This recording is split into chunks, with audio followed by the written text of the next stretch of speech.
Welcome to the Midnight Echoes. Before we dive into tonight's stories, I'd love to know, where are you watching from and what time is it there? Drop a comment below. It's always fascinating to see where our viewers are tuning in from. If you enjoy the stories, don't forget to like and subscribe to the channel.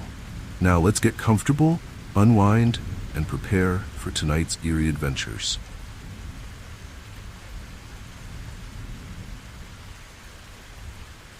It all started when we moved into Willow House. We were thrilled, our first home together with its charming exterior and vintage feel. But almost immediately, something felt off. At night, I would hear faint whispers, like someone was having a quiet conversation in the next room. My partner thought I was imagining things, but I knew I wasn't alone. The air was thick with something chilling, though I couldn't put my finger on it. A few days later, it wasn't just whispers. Objects began to move. Small things like my keys or a book would shift when no one was around. The eeriest thing happened when I saw a glimpse of movement in the mirror, a shadow passing behind me, though no one else was in the house. I started smelling a sweet perfume, the kind an older woman might wear, even though I didn't own anything like it. It lingered in the air, haunting me every evening. I started digging into the history of the house, and what I found was disturbing. The previous owner, a widow, had lived here alone after her husband's sudden and mysterious death. The neighborhood whispered about her disappearance. One day she was just gone, leaving the house eerily silent. As I read through old articles, I realized the dates matched up with the nights I heard the whispers. She wasn't gone. She was still here, watching, waiting. Things escalated quickly. One night, I woke up to the sensation of cold fingers brushing my cheek. I jolted upright, but no one was there. My partner was sound asleep, unaware of the eerie occurrences that had me on edge. I was beginning to fear that whatever or whoever was here didn't want us to stay. The house seemed to pulse with an unsettling energy, like it was trying to communicate something I didn't yet understand. Desperate, I reached out to a local historian, hoping to learn more about the widow. That's when I discovered the real horror. The widow had been searching for someone to join her ever since her husband's death. People believed she had performed strange rituals, trying to connect with his spirit, and now it seemed she had her eyes set on us. Every time we talked about leaving the house, something would happen. Lights would flicker, doors would slam shut. I tried to reason with myself. Maybe it was all in my head, but the occurrences grew more violent. One night, as we sat watching TV, the reflection of the widow appeared in the mirror above the fireplace. Her expression was blank, but her eyes were locked on us. My partner finally saw it too. We were no longer alone in this. The house had a chilling way of making sure we stayed, as if it wouldn't let us leave. The final straw came when I found a letter hidden in the walls during one of our small renovation projects. It was addressed to the next resident, and it was from the widow herself. She wrote about her loneliness, about how she never truly left after her husband died. The letter ended with a simple, terrifying message: "I'm waiting for you." The house groaned as I read the words, like it was alive, like it wanted to swallow us whole. That night, the house became unbearable. We were woken by the sound of heavy footsteps pacing the hallway, back and forth, back and forth. It was relentless. I knew it was her. I could feel her presence as if she were standing right beside me. The perfume was stronger than ever, so thick I could hardly breathe. My partner was terrified, and for the first time, we agreed we needed to leave. But the house had other plans. As we packed our things, the doors wouldn't open. The windows wouldn't budge. We were trapped, just like the widow had been, and the whispers grew louder, more insistent. It felt like the house was pulling us deeper into its dark history, like it was trying to consume us. The haunting presence of the widow was everywhere, and I could feel her icy grip tightening around us. We barely made it out. After what felt like hours of struggling, we managed to break a window and escape. As we ran into the street, the house stood silent behind us, but I knew it wasn't over. The widow was still there, waiting for her next opportunity. As we drove away, I glanced in the rearview mirror, and for a split second, I saw her standing in the window watching us leave. We never went back. The haunting never really left us, though. Even now, years later, I sometimes catch the scent of that sweet perfume or hear faint whispers in the dead of night. Willow House isn't just a place, it's a feeling, a memory that clings to you long after you've gone. And though we escaped, I know the spirits still linger there, waiting for someone new to join them.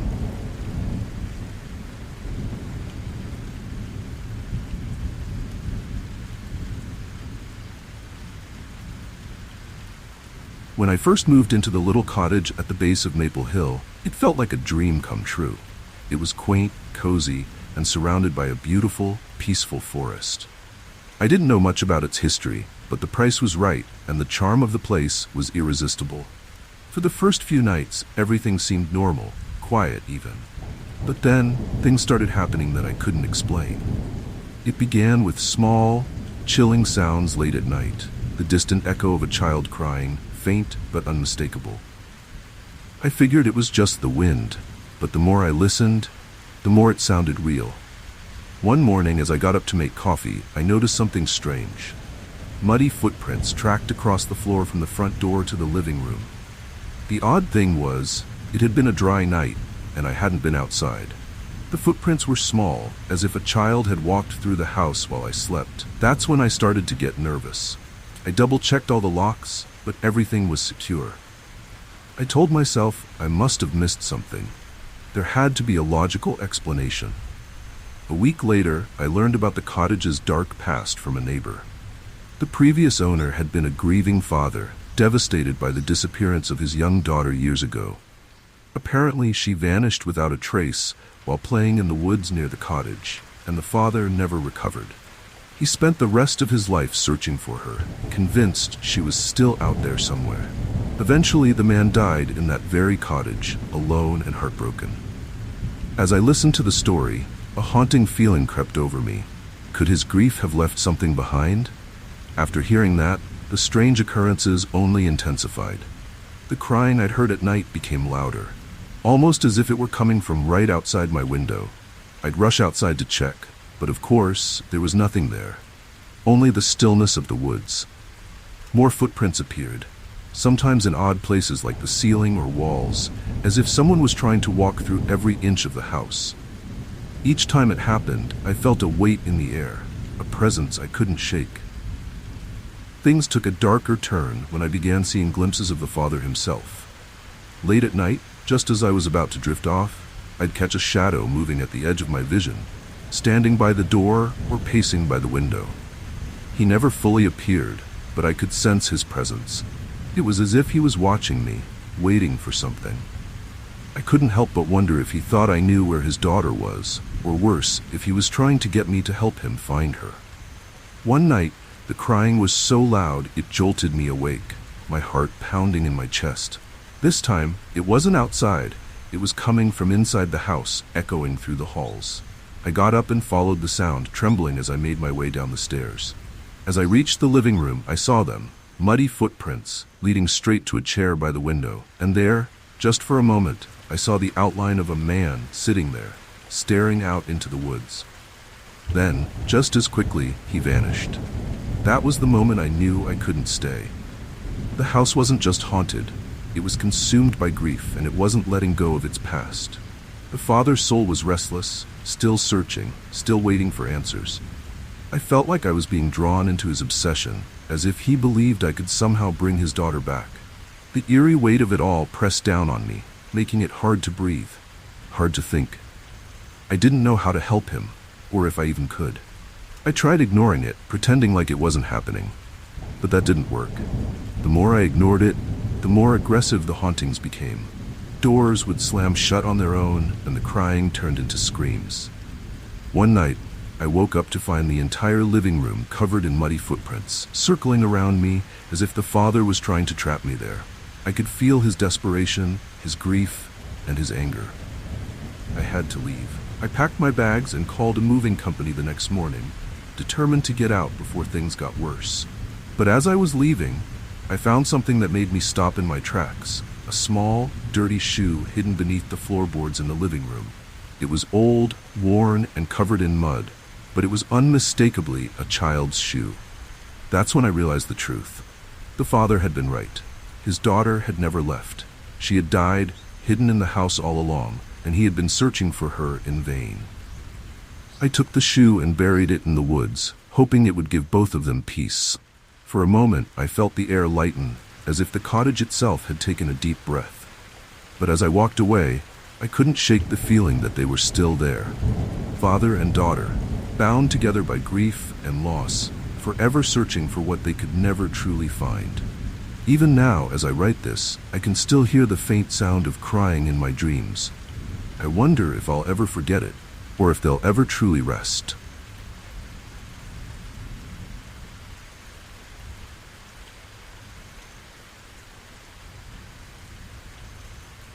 When we first moved into Brookside Manor, I was captivated by its grand architecture. The old house stood on the outskirts of town, hidden behind tall, weathered trees, as if guarding its secrets. My family saw potential in its faded beauty, planning to restore it to its former glory. But almost immediately, something felt off. On the first night, as we unpacked, I could swear I heard soft voices whispering from the walls. At first, I thought it was my imagination, but the feeling of being watched lingered, chilling me to my core. A few days later, I started seeing strange flickers of movement from the corners of my eyes, shadowy figures darting away the moment I turned to look. My husband brushed it off, claiming it was just my eyes playing tricks on me, but I knew something was wrong. The eerie atmosphere of the manor clung to me like a second skin, growing heavier with each passing day. The rooms were beautiful, yet suffocating, as if they were holding on to something dark. I became obsessed with finding out more about Brookside Manor's history. After some research, I learned that the house had once been a makeshift hospital during a deadly flu epidemic decades ago. Hundreds of people had passed through its doors, but not all of them had left alive. The idea of living in a place where so much suffering had taken place made my skin crawl. The more I read, the more I realized that the house wasn't just haunted. It was a graveyard of lost souls. At night, the strange occurrences escalated. The whispers grew louder, and the shadows became bolder. I would feel cold gusts of air pass through the rooms, even though all the windows were sealed tight. One evening, while I was in the kitchen, I saw a flicker of movement in the reflection of the window, a pale face staring at me from behind. When I turned around, no one was there. The haunting presence of the house was growing stronger, and I couldn't escape the feeling that something didn't want us there. I tried to ignore it, but it became impossible when my daughter started hearing the voices too. She told me about her new friend, a little girl she played with in the attic. The attic had been locked since we moved in, and we hadn't even touched it. The thought of her playing with someone, or something, I couldn't see sent a shiver down my spine. I knew then that the spirits of Brookside Manor weren't just restless, they were interacting with us, and I had no idea what they wanted. One night, after hearing footsteps in the hallway, I decided to confront whatever was haunting us. Armed with a flashlight, I ventured into the dark halls. As I passed by one of the bedrooms, I heard a faint cough, like someone was struggling to breathe. My heart raced, but I pushed forward, determined to find the source. I entered the attic and found it covered in dust, untouched for years. Yet, I could feel eyes on me, watching. And then, in the dim light, I saw her, a young girl standing in the corner, her eyes full of sorrow. The encounter shook me, but it wasn't until I spoke with the town historian that I understood the full scope of what was happening. Many of the patients who died at Brookside Manor during the epidemic were children. They had been brought there to recover, but most never left.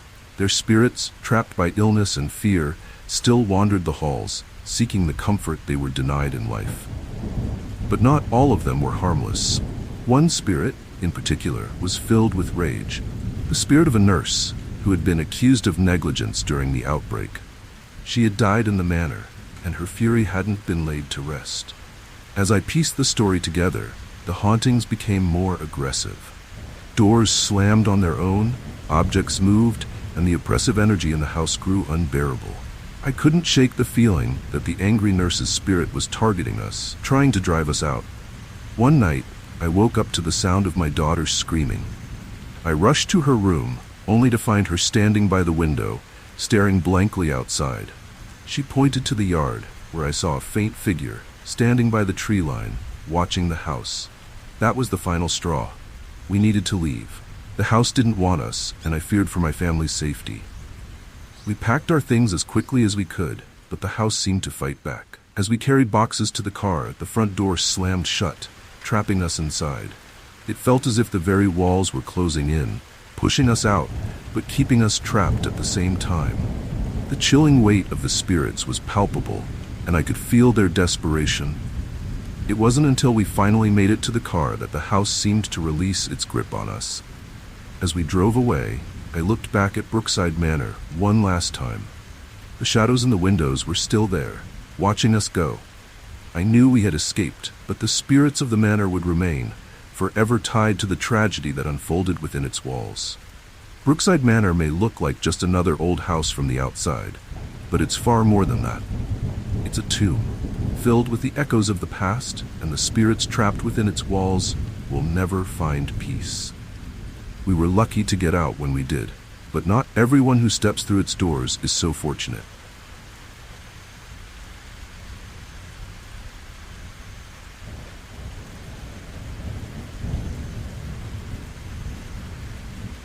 I had always dreamed of owning a farmhouse, so when I found the old place on Old Mill Road, it seemed like fate.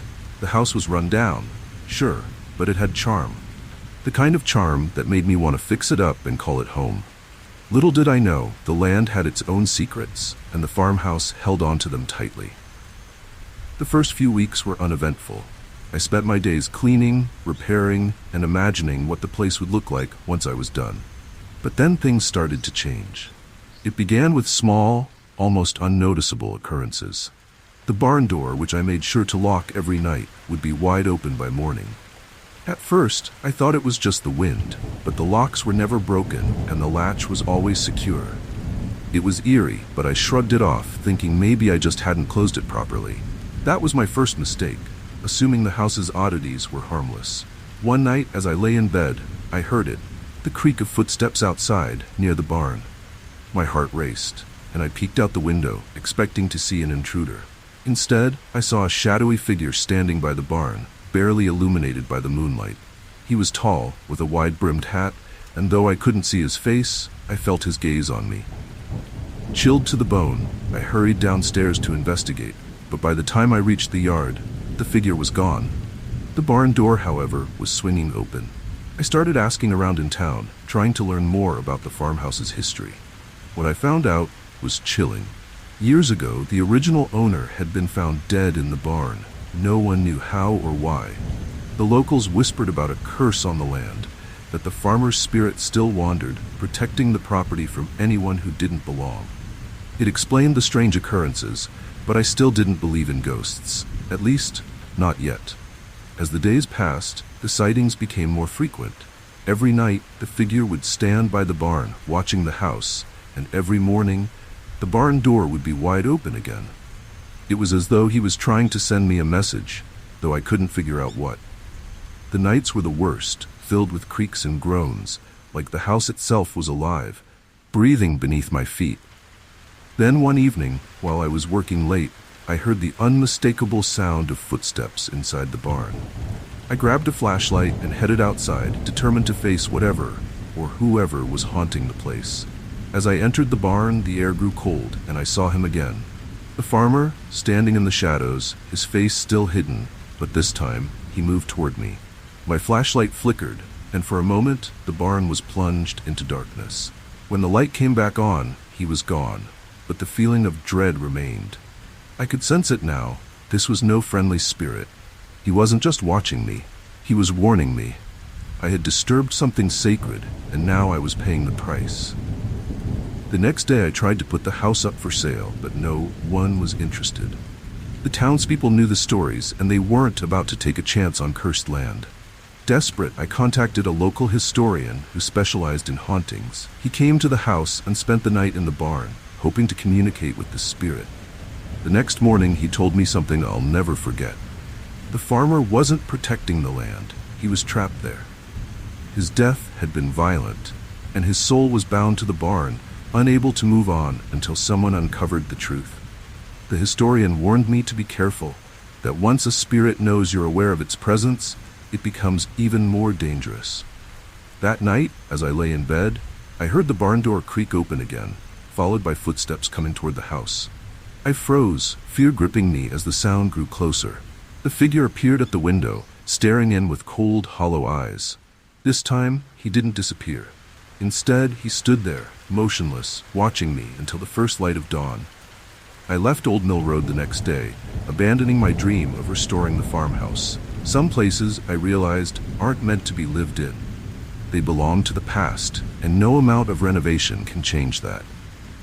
I don't know what happened to the next owner, but sometimes, late at night, I still hear the creak of that barn door in my dreams, and I wonder if the farmer is still there, standing guard, waiting for someone else to disturb his land.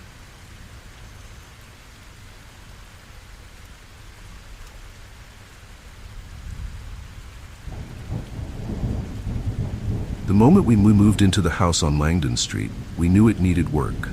It was an old fixer-upper, and we were excited to bring it back to life. But from the very first night, something felt off. It wasn't just the creaks and groans of an old house settling, it was the feeling that we weren't alone. At first, it was subtle. We'd hear footsteps upstairs when no one was there, and every night, like clockwork, a strange smell of burning wood would fill the house at exactly 3:15 a.m. It was eerie, but we chalked it up to the house's age. How wrong we were. After a few weeks, the occurrences became harder to ignore. I'd be working on repairs in the living room, and out of nowhere, I'd hear a loud bang from upstairs. But when I went to check, nothing was out of place. My wife started complaining that she felt like someone was watching her, especially in the hallway leading to the bedrooms. Even our dog, normally calm, would growl at empty spaces, his fur standing on end. Then came the night when things took a darker turn. We were both in bed, trying to sleep, when the sound of footsteps echoed through the house, heavy, deliberate footsteps. They started upstairs, then slowly made their way down the stairs. Step by step, we both sat up listening, our hearts pounding. I grabbed a flashlight and went to check, but no one was there. The house was silent, but that strange smell of burning wood had returned, stronger than ever. Desperate for answers, we visited the local historical society to learn more about the house. What we discovered was chilling. Over a century ago, the house had been built on the site of a devastating fire that had claimed the lives of an entire family. The fire had broken out in the middle of the night, and the family had been trapped inside, unable to escape. The time of the fire? 3:15 a.m. The exact time the burning smell filled our house every night. The realization hit hard. The spirits of the family hadn't moved on. They were still here, reliving their final moments over and over, trying to warn anyone living in the house of the tragedy that had befallen them. The footsteps, the smell of burning wood, the sense of being watched. It was all connected, and it was getting worse. One evening, as we were preparing dinner, the kitchen lights flickered, and then, for a brief moment, we both saw it. A shadowy figure standing at the edge of the room, watching us. It was a man, tall and thin, with dark, hollow eyes. As quickly as he appeared, he vanished, leaving us both shaken. We knew then that the spirits weren't just lingering, they were trying to communicate with us, to warn us of something. But what? The next night, I decided to stay up and see if anything happened at 3:15 a.m. Sure enough, just as the clock struck, the house filled with the smell of burning wood, and the sound of footsteps echoed through the halls. But this time, there was something new. A faint whisper, almost inaudible but unmistakable. "Get out." My heart raced, and I knew we couldn't stay in the house any longer. We packed our bags and left the house that very night. As we drove away, I couldn't shake the feeling that the spirits had been trying to protect us. Maybe they weren't warning us about their own deaths, but about something that was coming. Something that would happen to us if we stayed. The house had claimed one family, and it wouldn't hesitate to claim another. Weeks later, we heard from the new owners of the house. They, too, experienced the same eerie occurrences. Footsteps, burning smells, and shadows in the corners of their vision. But they refused to leave. I wonder sometimes if they'll make it out before the house's dark history repeats itself. Because some houses, like the one on Langdon Street, hold on to their past with a grip so tight, no one can escape the echoes.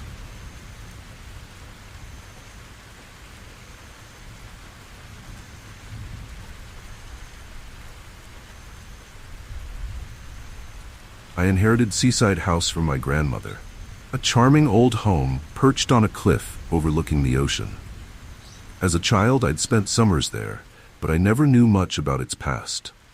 The house had been in our family for generations, and everyone in town seemed to know the legends surrounding it. They talked about the Widow's Watch, a small tower at the top of the house where wives of sailors would wait for their husbands to return from sea.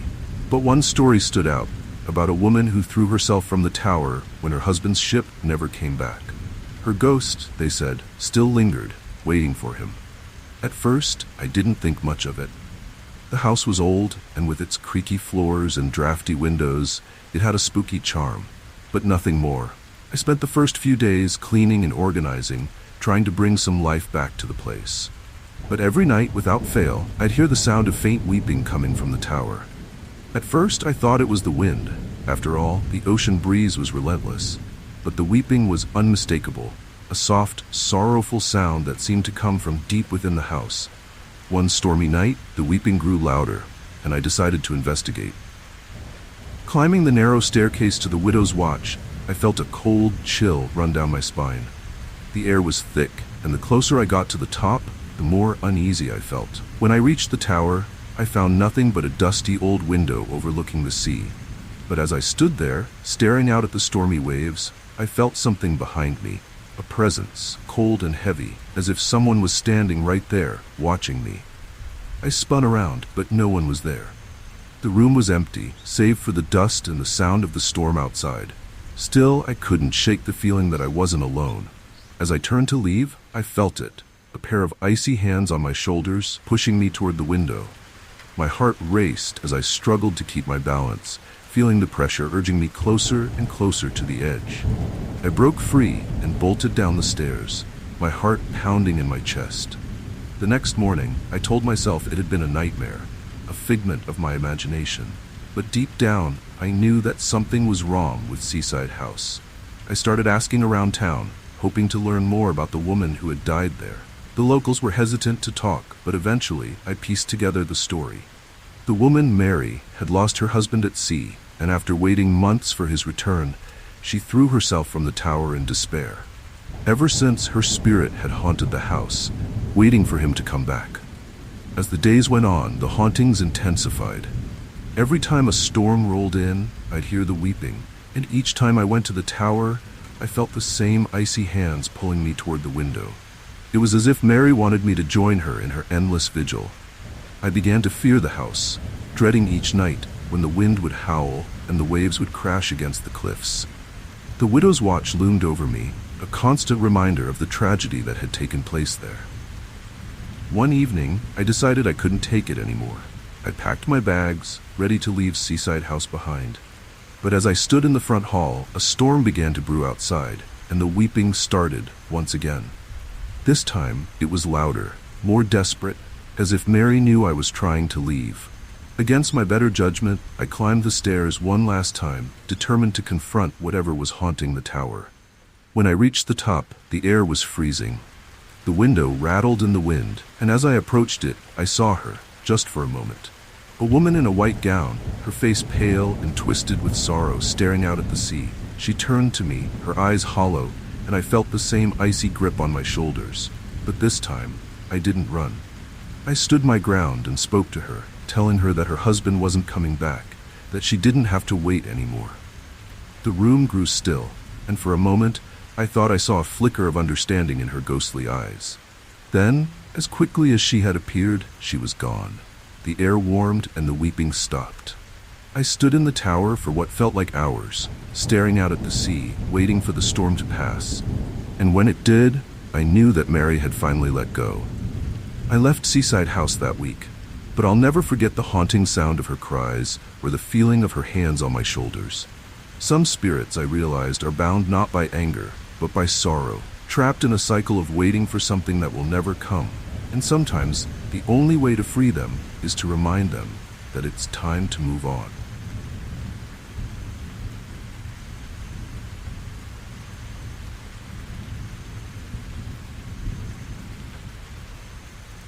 We thought a weekend getaway in a remote cabin would be the perfect escape. Hollow Creek cabin was tucked deep in the woods, far from the chaos of city life. It sounded peaceful. No cell service, no distractions, just us and the quiet of nature. My friends and I were excited for the break, but from the moment we arrived, something about the place felt off. The air was heavy, almost oppressive, and there was a strange stillness in the forest around us, as if the woods were holding their breath. We ignored it, eager to enjoy our weekend, but Hollow Creek had its own plans. The first night, we were sitting around the fire when we noticed it, figures moving in the trees just beyond the cabin. At first, we thought it was wildlife, but as we watched, we realized the shapes were human-like, but they didn't seem quite right. They moved too quickly, too silently, flickering in and out of sight like shadows. One of my friends joked that we'd stumbled into a haunted forest, but his laugh was strained. We all felt it. Something eerie was out there, watching us. Later that night, as we settled into our bunks, I heard it. Soft whispers outside the cabin, calling our names. My heart pounded, and I lay there frozen, straining to hear more. The whispers continued, growing louder, more insistent, until I was certain someone, or something, was right outside the door. I wasn't the only one who heard it. In the morning, my friends confessed that they too had heard the voices. We laughed it off, trying to brush away the lingering fear, but the unease clung to us like a shadow. The next day, we explored the woods, hoping to shake off the weirdness of the night before. But as we ventured deeper, the forest grew darker, the trees thicker, and that oppressive feeling returned. We stumbled upon old, crumbling stone foundations hidden beneath the overgrowth. It looked like a settlement had once been here, long ago. As we stood there, the temperature dropped, and we heard the sound of footsteps approaching, though there was no one in sight. We ran back to the cabin, trying to laugh off our fear, but inside, we all knew something was terribly wrong. That night, the shadows came closer. As we sat by the fire again, we saw them, figures moving between the trees, watching us. They were clearer now, more defined, though their faces were hidden in the darkness. We huddled together, unsure of what to do. The whispers returned, louder this time, echoing through the clearing around the cabin. It felt like the forest itself was alive, and it didn't want us there. One of my friends, Sam, decided he'd had enough. "We're leaving in the morning," he said, his voice shaking. But as soon as he said it, the cabin door creaked open on its own. We all stared in horror as a cold wind blew through the room, extinguishing the fire. The shadows outside seemed to grow, pressing in closer, and we could hear the voices now. Dozens of them, whispering, pleading, angry. We tried to sleep that night, but none of us could. The cabin felt like a cage, and the forest outside was closing in. By morning, Sam was gone. His bed was empty, and the front door was wide open. Panic set in as we searched the woods, calling his name, but all we found were footprints leading into the forest. Footprints that disappeared at the edge of the old foundations we'd found the day before. We tried to call for help, but there was no signal, no way to reach the outside world. It felt as though we were trapped in a place where time didn't move, where the forest had swallowed us whole. Desperate, we packed our things and decided to leave immediately.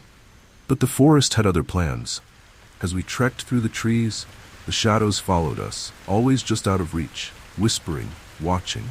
The path we had taken to the cabin seemed to twist and turn in ways we didn't remember, and soon we were hopelessly lost.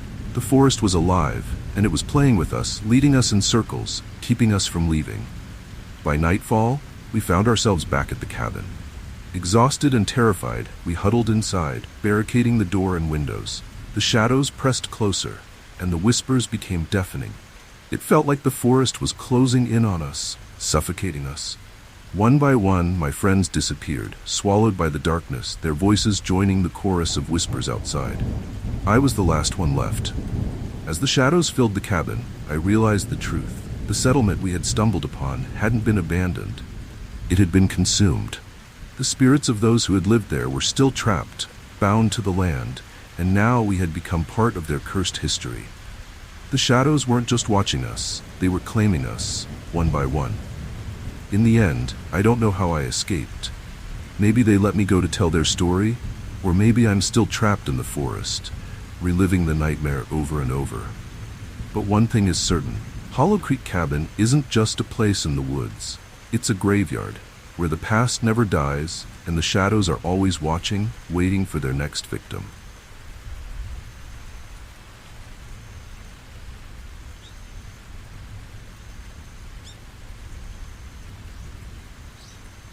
When I first moved into Bellevue Apartments, I was thrilled to find a place so affordable in the heart of the city. The building itself was old, with that vintage charm I'd always loved. Ornate iron balconies, high ceilings, and wide hallways that seemed to stretch forever. But there was something odd about the place. It wasn't just the creaky floors or the peeling wallpaper. It was the residents. They were eerily quiet, almost like they were avoiding me. No one ever made eye contact, and when I tried to introduce myself, they'd just stare blankly before walking away. At first I thought it was just city life, but soon I realized there was something much darker going on. It started with strange noises at night. Around 2 a.m., I'd hear doors creaking open and footsteps echoing down the hall outside my apartment. I figured it was just my neighbors coming home late, but when I peeked out through the peephole, the hallway was always empty. The noises continued, night after night, and each time I checked, there was no one there. It was unsettling, but not enough to make me want to leave. Yet. Then came the whispers. Late at night, when everything was silent, I'd hear soft voices murmuring just outside my door. They were faint, too quiet to make out the words, but unmistakably there. My skin would crawl as I lay in bed, straining to hear more, but the whispers always stayed just out of reach. It felt like the walls were alive, like the building itself was whispering secrets I wasn't meant to hear. The more I paid attention, the stranger things became. I started noticing that none of the other tenants ever seemed to leave their apartments. I'd hear the occasional shuffle of footsteps, but I never saw anyone going in or out of the building. The lights in the hallway were always dim, and sometimes, as I walked down the corridor, I'd feel eyes on me, like someone or something was watching from behind the closed doors. The atmosphere was chilling, and I began to feel trapped in my own home. One day, out of sheer curiosity, I decided to dig into the building's history. What I found was unsettling. Decades ago, Bellevue Apartments had been the site of a mass poisoning. A deranged tenant had laced the building's water supply with poison, killing nearly everyone inside. The authorities never figured out why he did it, but the building had been empty for years after the tragedy, left to rot. Eventually, it was renovated and put back on the market, but the haunting past still lingered. The victims of the poisoning, it seemed, had never left. I started to put the pieces together. The strange behavior of the residents, the whispers, the footsteps, those weren't living people. They were spirits, trapped in their final moments, forever replaying the last days of their lives. The realization sent a shiver down my spine. I was living in a building full of ghosts, and they didn't want me there. That night, the hauntings escalated. As I lay in bed, I heard the creaking of doors and the shuffle of footsteps, just like before. But this time, the footsteps stopped right outside my door. My heart raced as I heard a faint knock, followed by more whispers. Louder now, insistent, as though the spirits were trying to communicate. I held my breath, too terrified to move. Suddenly, my door rattled, as if someone was trying to open it. I shot out of bed, heart pounding, and grabbed the doorknob, holding it closed with all my strength. The rattling stopped, and the hallway fell silent once again. I knew I had to get out of Bellevue Apartments, but leaving wasn't as easy as I thought. The next day, I started packing my things, but every time I tried to leave, something went wrong. My keys disappeared, the elevator broke down, and the front door wouldn't budge, no matter how hard I pulled. It felt like the building was trapping me inside. Like the spirits weren't ready to let me go. As the days passed, I became more desperate. The whispers grew louder, following me wherever I went, and the shadows in the corners of my apartment seemed to flicker and shift, like they were watching me. I could feel the presence of the spirits more strongly now. Cold spots that moved through the rooms, the sense of being surrounded by unseen eyes. It was as if the entire building had come alive, feeding off my fear. One night, I woke to the sound of heavy breathing right next to my bed. My heart stopped as I slowly turned to see a shadowy figure standing over me, its face hidden in the darkness. I screamed, but no sound came out. The figure leaned closer, and in a raspy voice it whispered, "You can't leave." I bolted upright, drenched in sweat, and the figure was gone. But I knew then that the spirits weren't just restless, they were possessive. They didn't want me to leave because they needed me there. They needed someone living to keep their twisted loop going. The next morning, I didn't wait. I grabbed whatever I could carry, forced open the door, and ran. I didn't look back, not even when I heard the whispers following me down the hall. I left Bellevue Apartments that day, and I've never gone back. I later learned that the building remains empty, unable to keep any new tenants for long. Sometimes, late at night, I still hear the faint sound of footsteps and whispers in my dreams, and I wonder if the spirits of Bellevue are still there, waiting for their next tenant.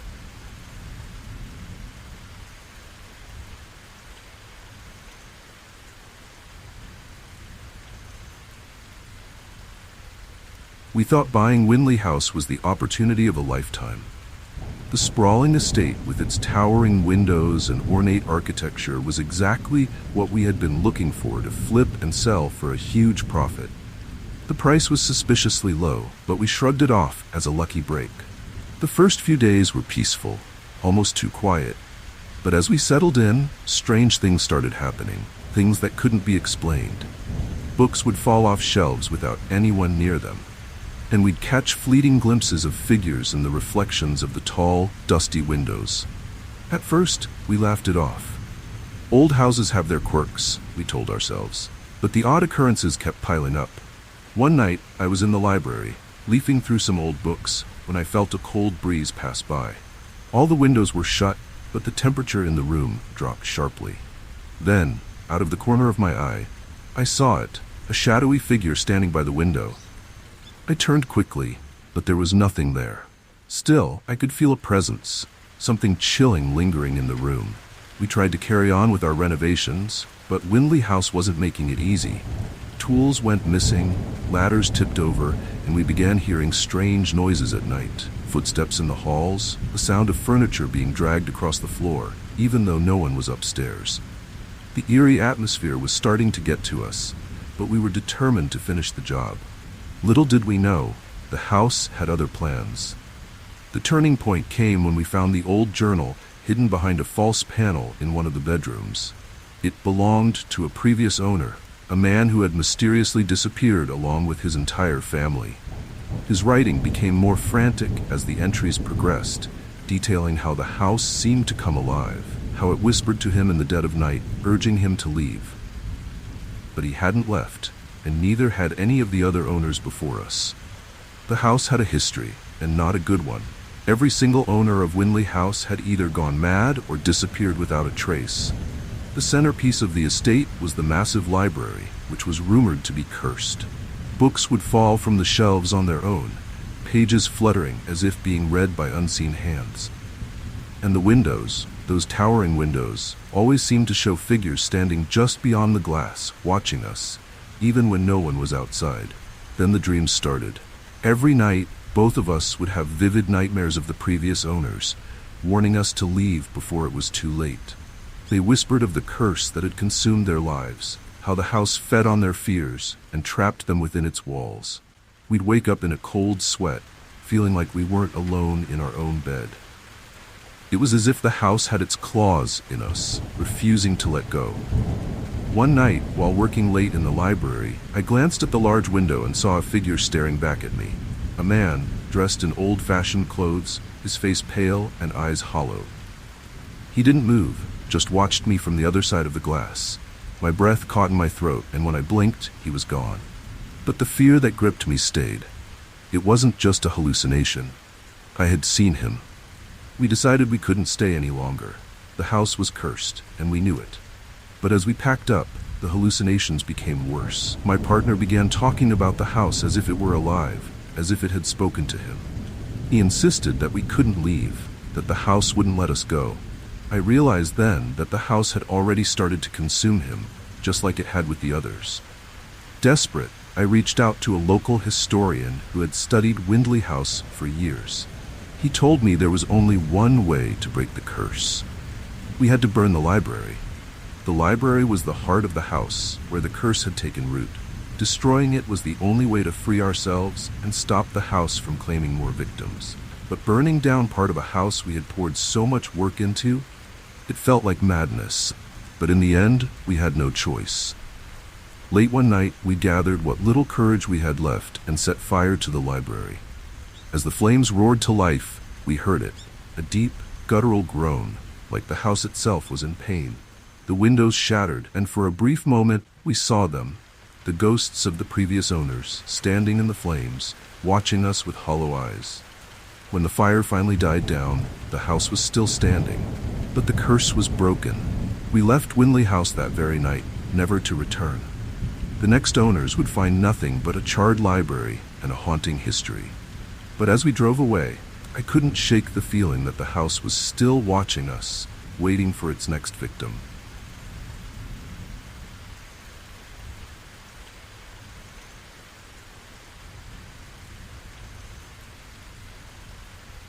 Urban exploring had always been a thrill for me, so when I heard about the old, abandoned schoolhouse on the edge of town, I couldn't resist checking it out.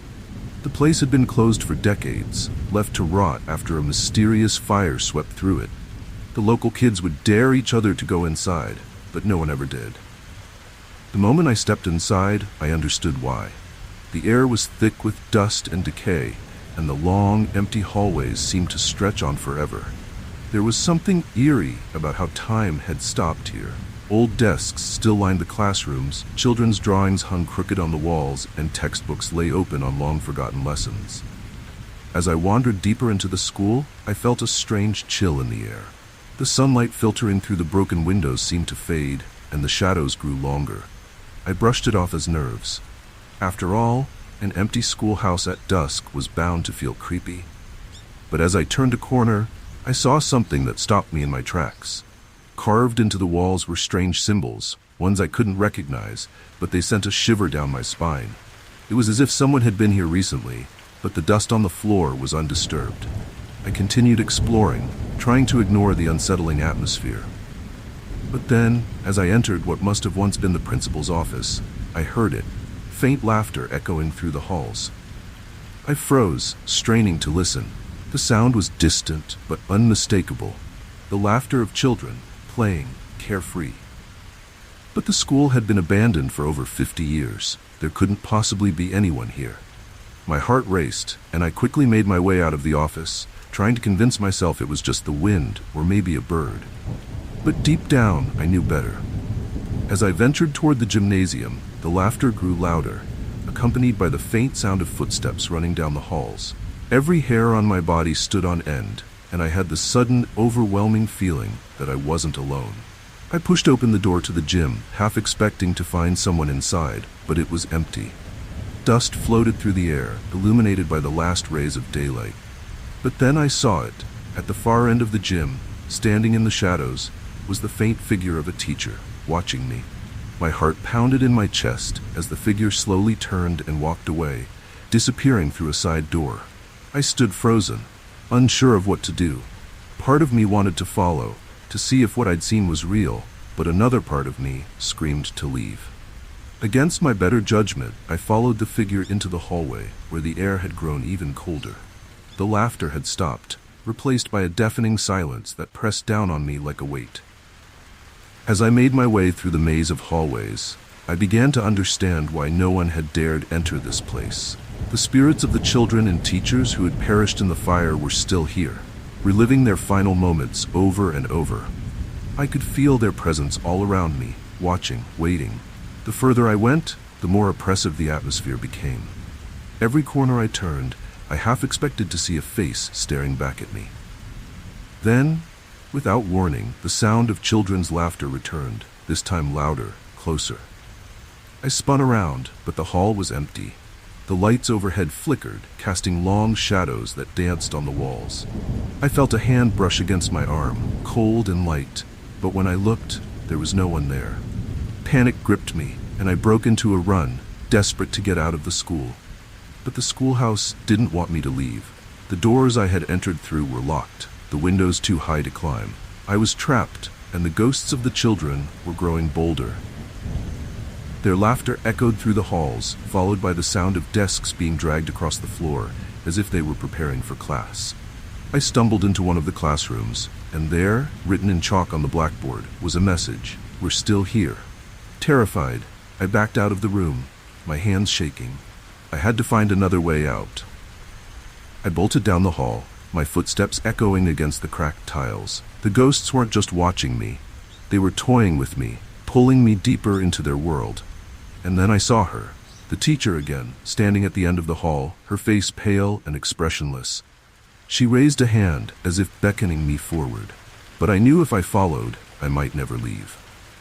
In a final burst of panic, I forced open a side door and stumbled out into the cool night air. I didn't stop running until I was far from the school, the laughter and whispers fading into the distance. I never went back, and I never told anyone what had happened. But sometimes late at night, I still hear the faint sound of children laughing in my dreams. And I wonder if the ghosts of that abandoned schoolhouse are still waiting for someone else to come play.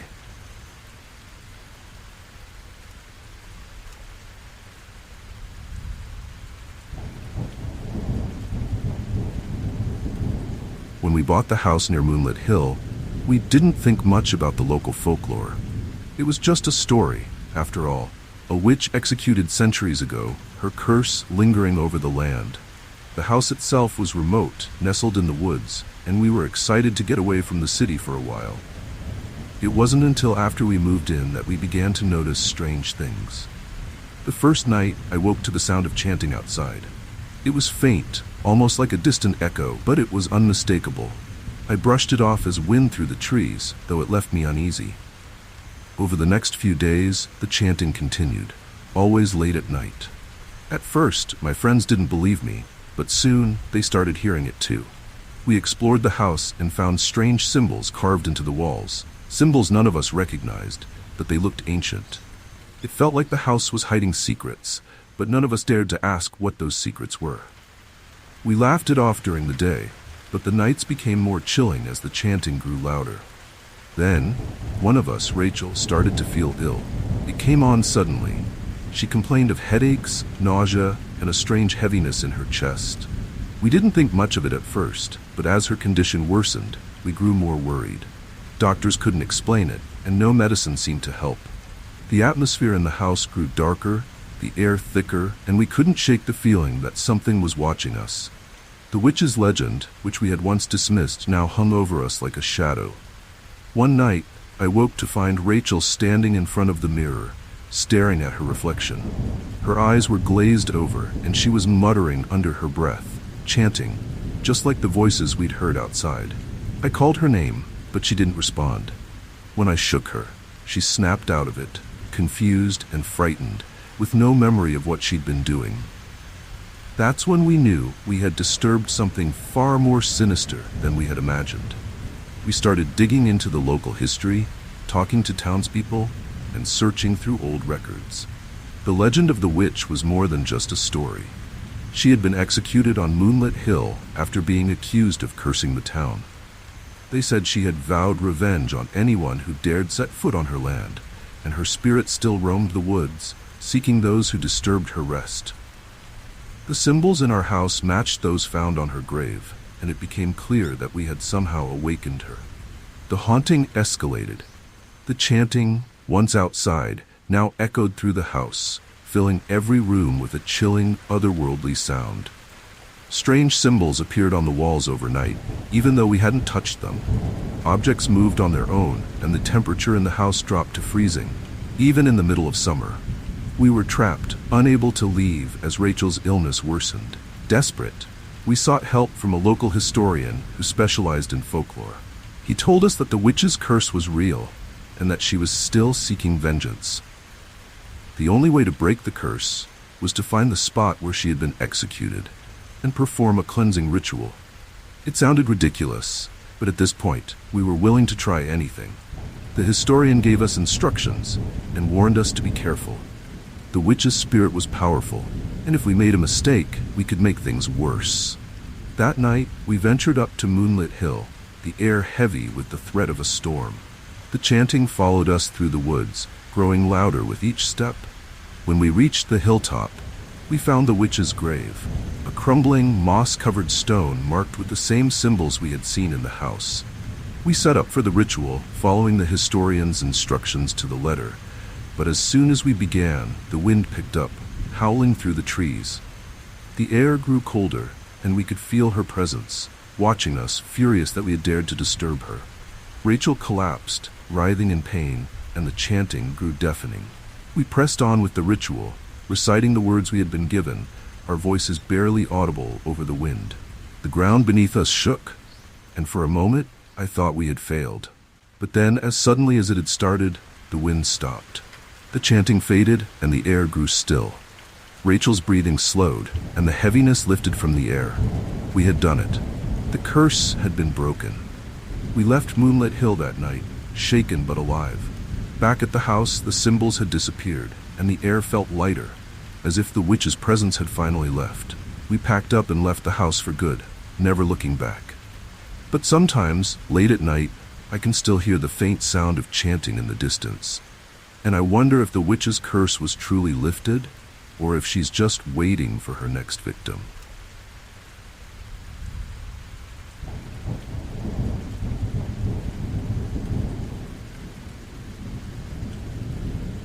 When I first took the job at Stonegate Manor, I thought it would be easy, just cataloging antiques in an old, forgotten mansion.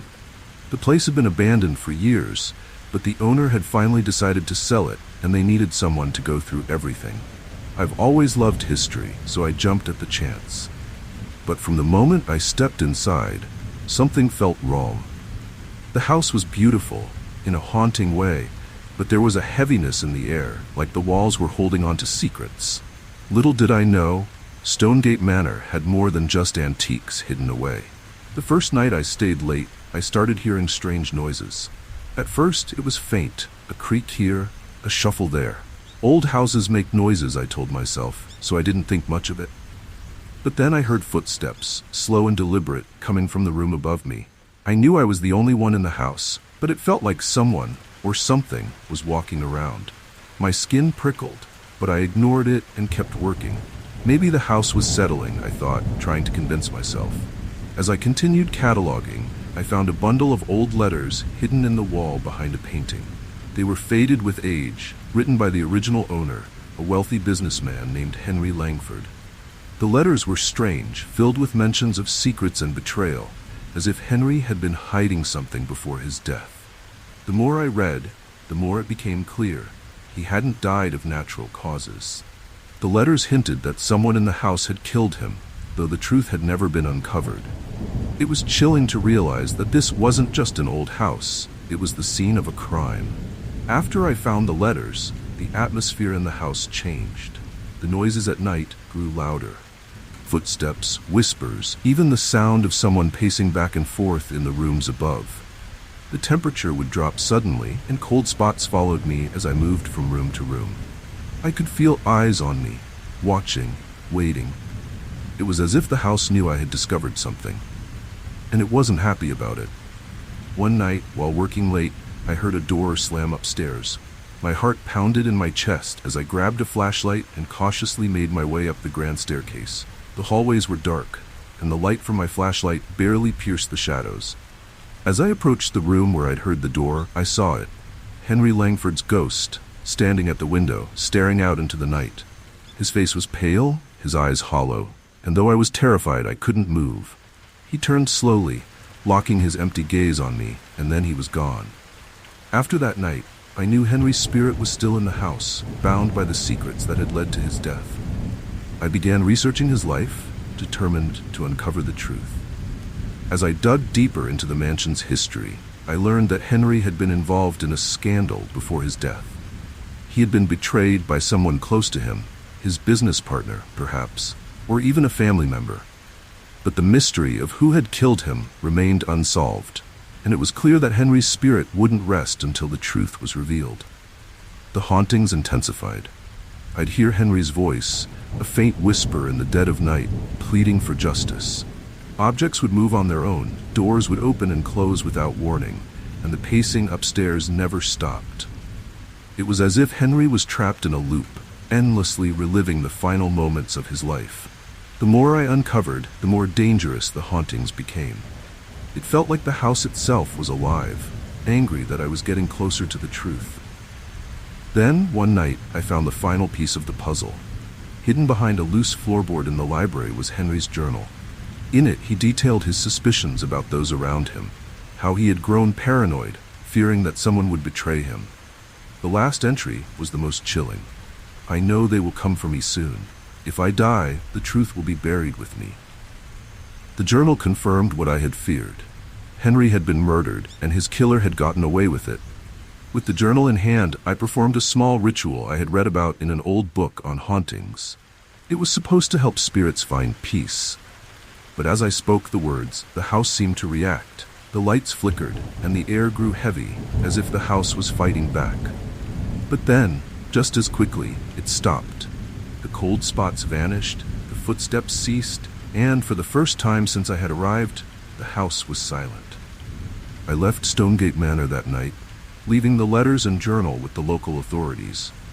The truth about Henry Langford's death had finally been uncovered, and with it, the spirit haunting the house had been set free.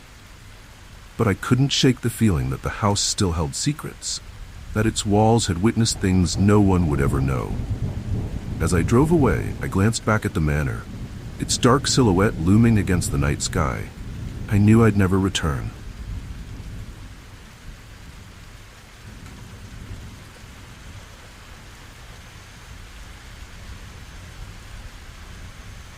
When my husband and I moved into the historic house near Cedar Hollow, we were excited to start our new life together. It was a beautiful home, tucked away in a quiet countryside, perfect for newlyweds like us. The locals spoke of its charm, but they also whispered about the tragic history that clung to the place. They said a bride had once lived there, a woman who had died mysteriously on her wedding night. At first, we shrugged it off as a ghost story meant to scare newcomers. Little did we know, the legend was more than just a tale, it was a warning. It didn't take long for strange things to start happening. As we unpacked, small items related to our wedding, our rings, the guest book, even our wedding photos, began disappearing. We thought it was just the chaos of moving in, but the more we searched, the more unnerving it became.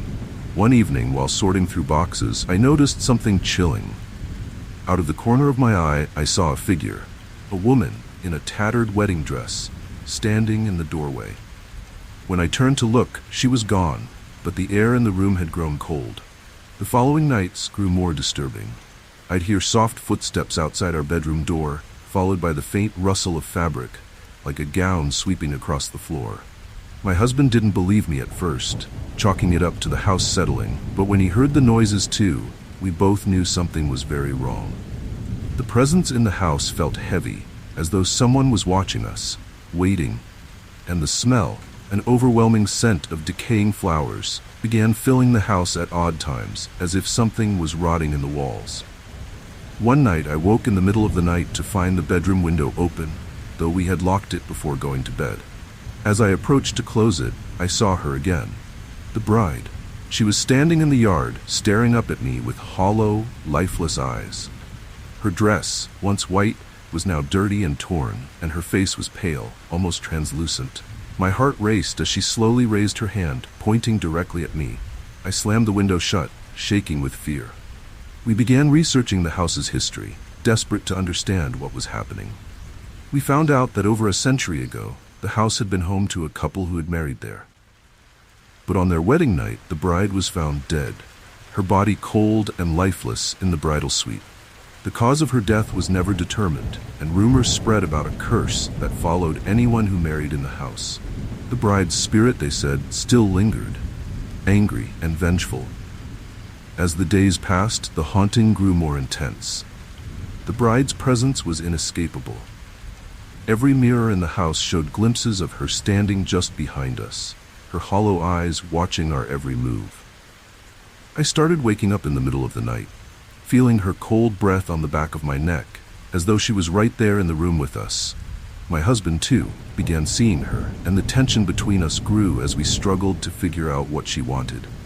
One evening, I found a note slipped under our bedroom door, written in a delicate, old-fashioned script, "You're next."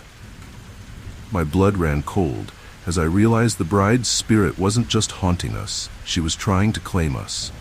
The curse that had taken her life was now reaching out for us, and if we didn't act soon, we would suffer the same fate. We sought out a local medium, hoping she could help us communicate with the bride and put her spirit to rest. The medium arrived, her face grim, and immediately sensed the dark energy in the house. She told us that the bride had been betrayed on her wedding night. Her groom had left her for another, and in her despair, she had taken her own life. Her spirit, bound by the pain and betrayal, cursed the house, vowing to punish anyone who dared marry there. The medium performed a ritual to cleanse the house, but as she began, the temperature dropped, and the bride's figure appeared again, this time in the middle of the room.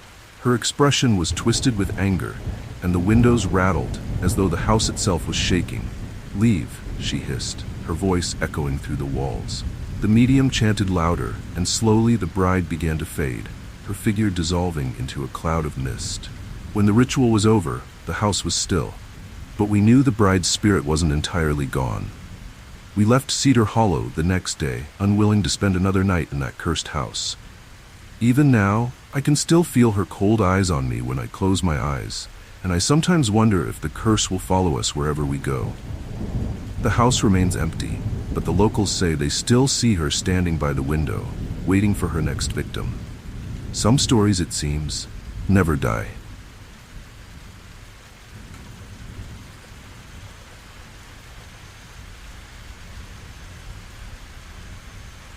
I'd been commuting on the old railway line for years, catching the late-night train after long shifts at work. It was quiet, peaceful even, with few passengers riding so late. But one night, something felt different. As the train pulled into an abandoned station I'd passed dozens of times before, the doors slid open, and a group of passengers stepped on. There was something off about them, something chilling. They were silent, their faces hidden in the shadows, their movements unnaturally stiff. I watched them find seats, but none of them made eye contact. I brushed it off, telling myself I was just tired, but a sense of unease settled over me. For the next few nights, the same thing happened.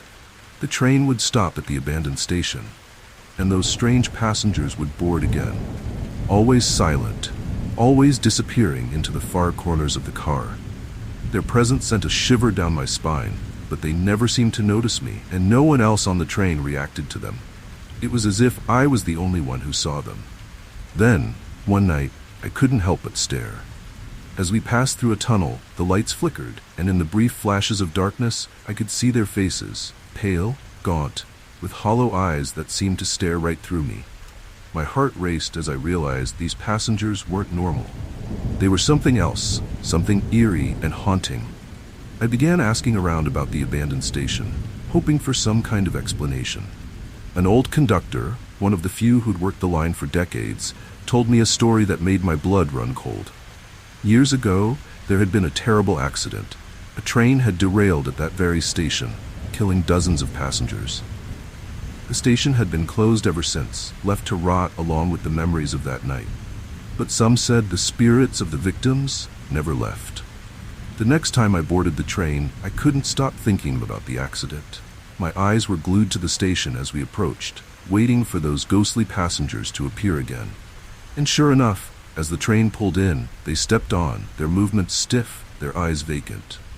This time, though, one of them sat directly across from me. I held my breath, trying not to panic, but I could feel their gaze on me. The lights flickered again, and in the brief moment of darkness, I saw it clearly. Her face, pale and twisted with fear, as if she were still trapped in the moment of her death.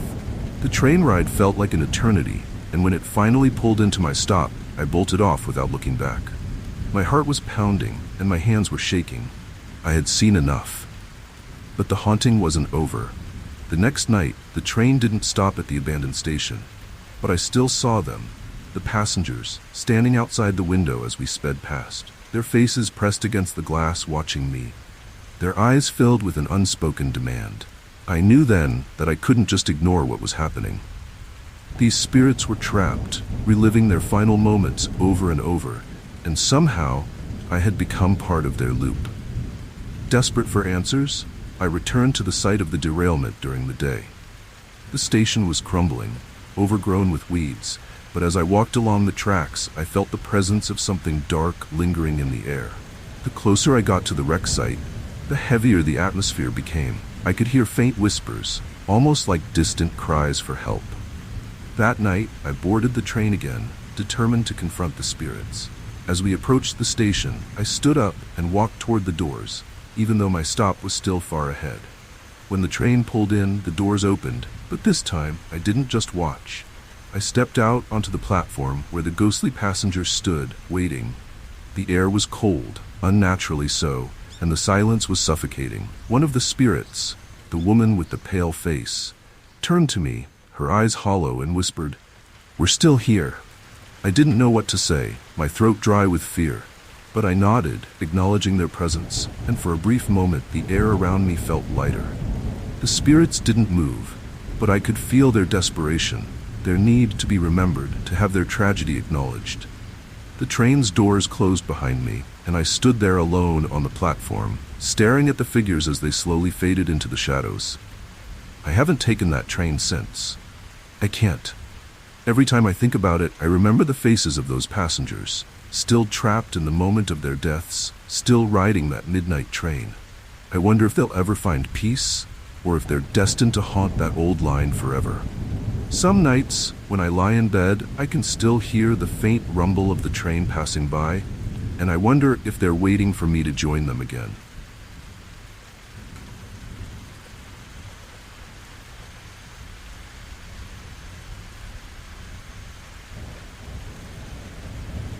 Inheriting Rosecliff House felt like a dream come true. The sprawling estate with its ivy-covered walls and expansive garden had been in my family for generations. My husband and I were eager to restore the place to its former glory. The house had been empty for years, neglected and overgrown, but there was something about it that drew us in, especially the garden. Hidden behind the estate, it was wild and untamed, with flowers blooming in chaotic bursts of color. It had a strange allure, as if it had a life of its own, calling us to bring it back to life. We spent weeks working on the house, but the garden always seemed to demand our attention. Every time we cleared away the overgrown plants, new flowers would bloom overnight, almost as if the garden was fighting to remain hidden. One day, while digging near an old, crumbling fountain, we made a chilling discovery. A row of old, weathered gravestones hidden beneath the thick layers of moss and dirt. There were no names, just faded dates carved into the stone, marking lives long forgotten. That night, as we sat in the house, a cold breeze swept through, carrying with it the unmistakable scent of roses. It was strange. None of the roses in the garden had bloomed yet. But the scent lingered, following us through the halls. My husband laughed it off, saying it was just the wind, but I couldn't shake the feeling that something was wrong. There was a heaviness in the air, a sense of being watched, as if the garden's secrets had begun to stir. As the days passed, things began to change in the house. The once warm and welcoming rooms grew cold, and shadows seemed to move on their own. Every night, at exactly midnight, we'd hear soft whispers coming from the garden. I'd look out the window, expecting to see animals or the wind moving through the trees. But there was nothing, just the faint rustle of leaves and the scent of roses, growing stronger with each passing night. One evening as I was walking through the garden, I felt an overwhelming sense of dread. The flowers, which had once been so beautiful, now looked wilted and decayed, their petals falling away as I passed. I heard footsteps behind me and spun around, but no one was there. The air grew colder, and I could feel a presence watching me, something unseen but undeniably there. I hurried back to the house, but the feeling of being followed never left me. We decided to consult the local historian, hoping to learn more about Rosecliff's past. What he told us was chilling. The garden, he said, had once been a burial ground for those who had died under mysterious circumstances. The house's previous owners had buried their secrets along with the bodies, hoping to leave the past behind. But the spirits of the dead had never left.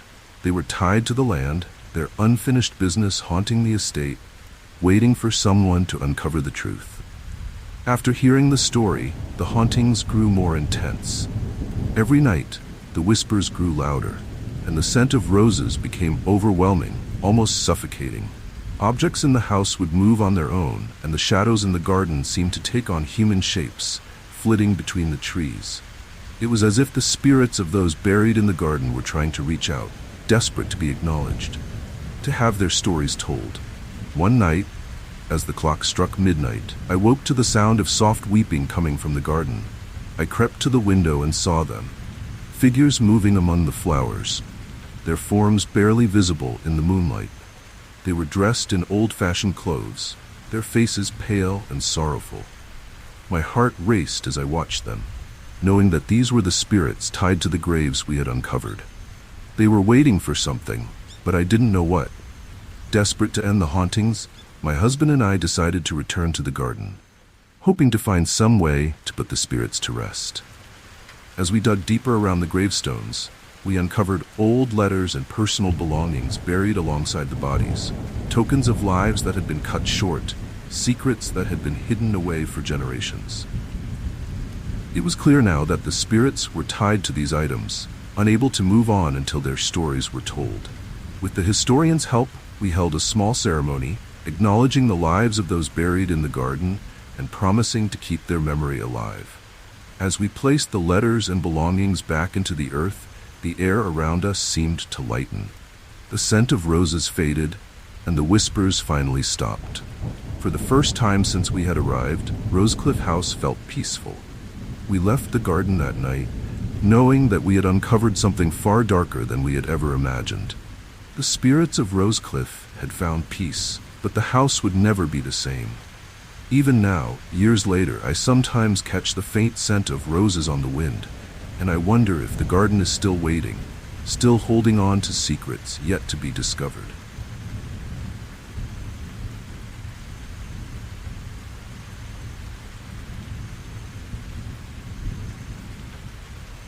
When I first moved into the old townhouse, I was enchanted by its charm.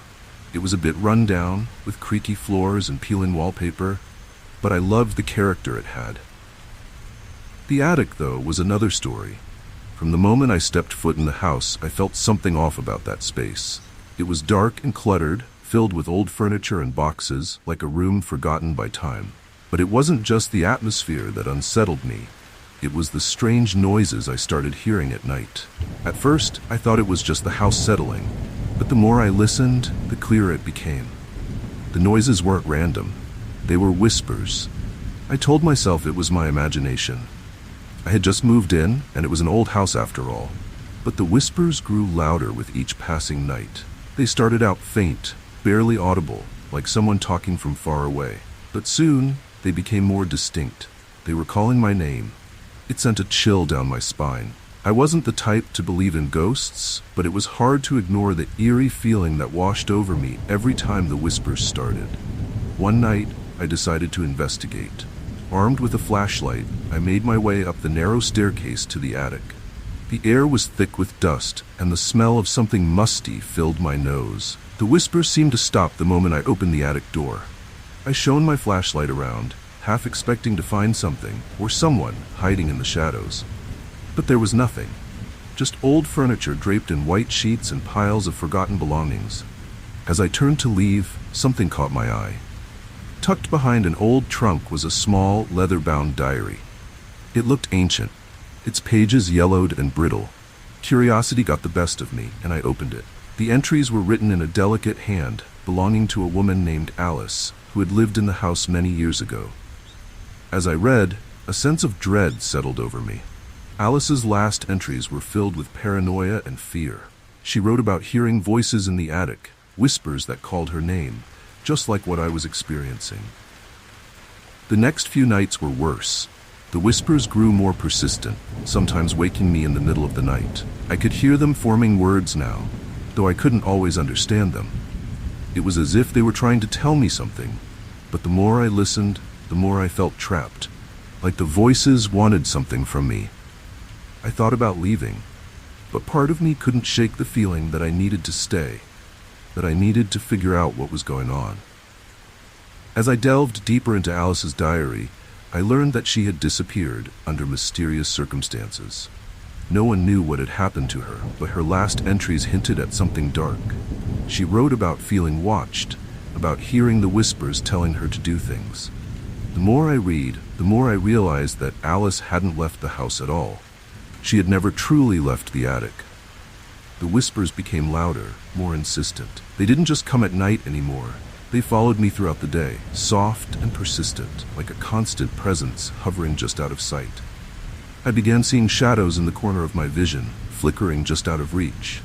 The attic door would creak open on its own, as if inviting me back.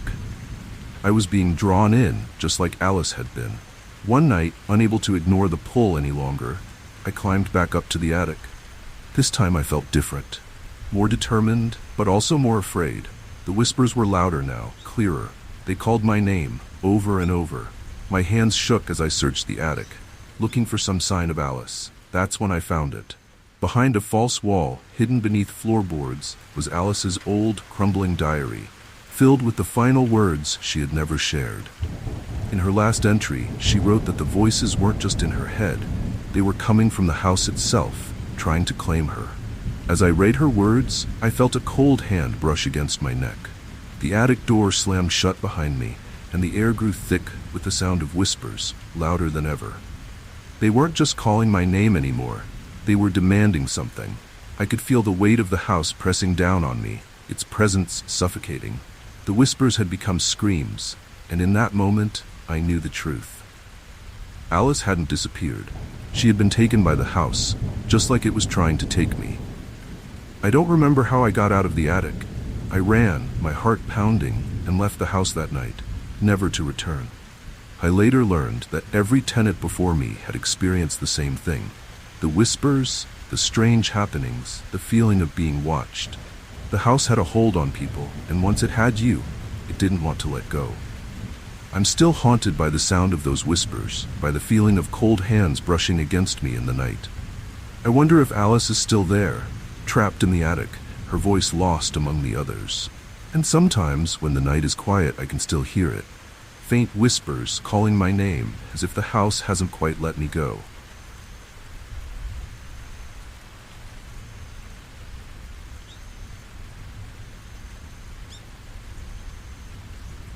We moved to the cabin to escape the chaos of the city. It was supposed to be a fresh start, a peaceful retreat in the middle of the forest where we could reconnect as a family. The cabin was perfect, rustic, cozy, and nestled in a quiet clearing surrounded by towering pines. At first, everything seemed ideal. The kids loved exploring the woods, and my husband and I enjoyed the silence. But soon, strange things started happening, and what was meant to be an escape turned into something far more chilling. It began with our youngest, Lily.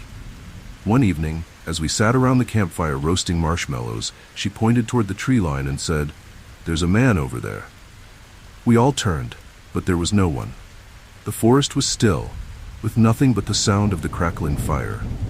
My husband and I exchanged uneasy glances, but we brushed it off, telling Lily she was just imagining things. But the look in her eyes, wide and serious, left me feeling unsettled. Over the next few days, Lily kept talking about the shadow man.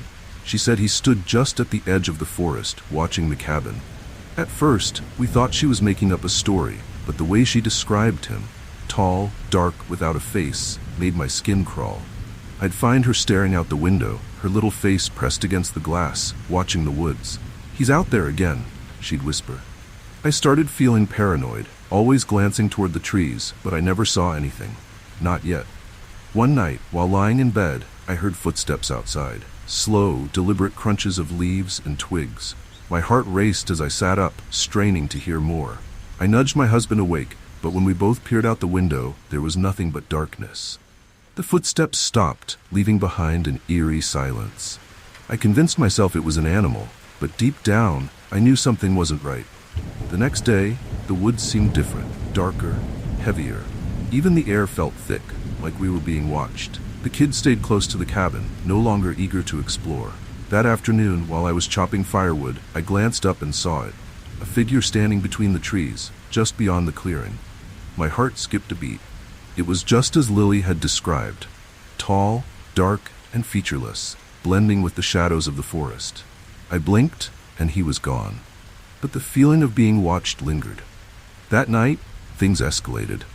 As we sat down to dinner, the lights flickered, and the temperature in the cabin dropped suddenly. The windows rattled as a cold breeze swept through, even though the doors were locked. Lily whispered, "He's here," her voice trembling.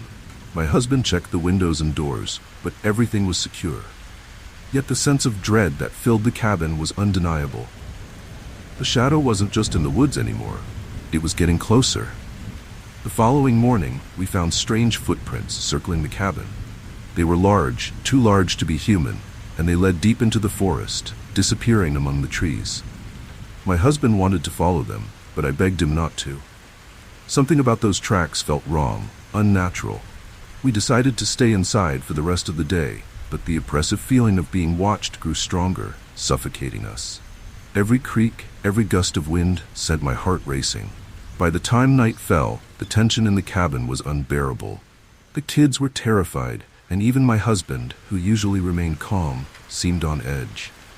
As darkness settled over the forest, the shadow appeared again, this time closer.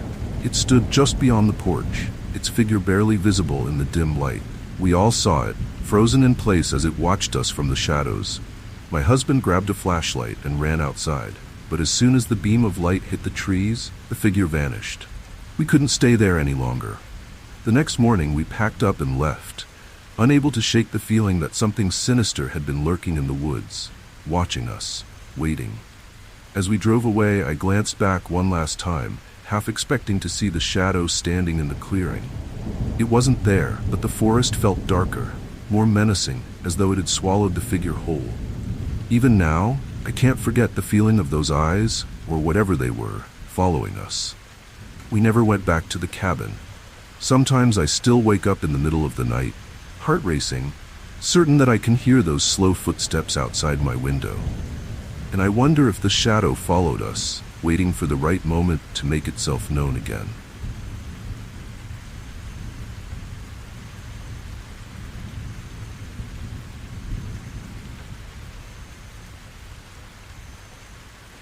We had been planning the camping trip for months. It was supposed to be a fun weekend, a group of close friends getting away from everything for a few days in the woods. We chose a spot near an old abandoned church that the locals warned us to avoid, but we thought nothing of it. People in small towns always had their spooky stories, and we figured this one was just that. Besides, the idea of camping near a forgotten piece of history intrigued us. Little did we know, that church was more than just an eerie relic. It was the center of something far more sinister. On our first night there, we found strange carvings on the walls of the church.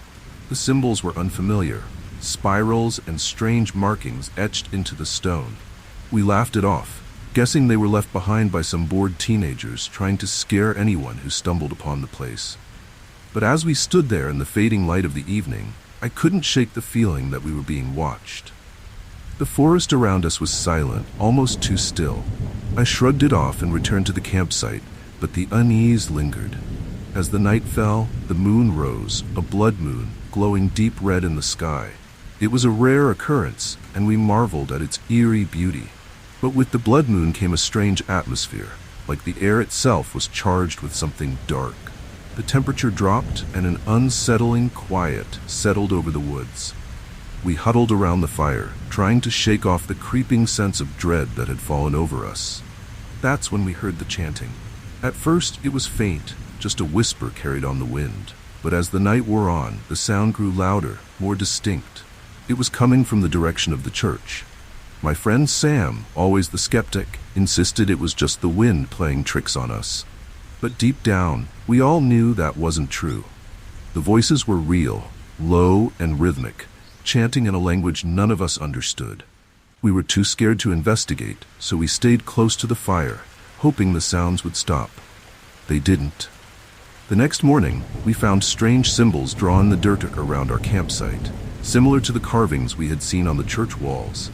None of us had drawn them, and there were no signs that anyone else had been there during the night. The mood shifted from nervous excitement to fear. We tried to laugh it off, but the tension was thick, and the unease from the night before hadn't faded. That evening, as the blood moon rose again, the chanting started earlier, louder and closer this time. The air felt heavy, oppressive, as though the forest was closing in around us. We decided to stay inside our tents, hoping to block out the sounds, but the chanting was relentless. It circled our camp, moving through the trees like an unseen force. My heart pounded in my chest, and I could feel the terror setting in. Something was happening, something we didn't understand. Around midnight, one of our friends, Rachel, went missing. We tore through the woods, calling her name, but she was gone without a trace. Panic set in. We searched for hours, but there was no sign of her. As the night dragged on, we realized the truth. She had been taken. Whatever ritual was unfolding beneath the blood moon had chosen her, and we were powerless to stop it. Desperate, we gathered around the fire, waiting for the dawn, hoping that daylight would bring safety. But it didn't. The following night, the chanting returned, louder and more frenzied.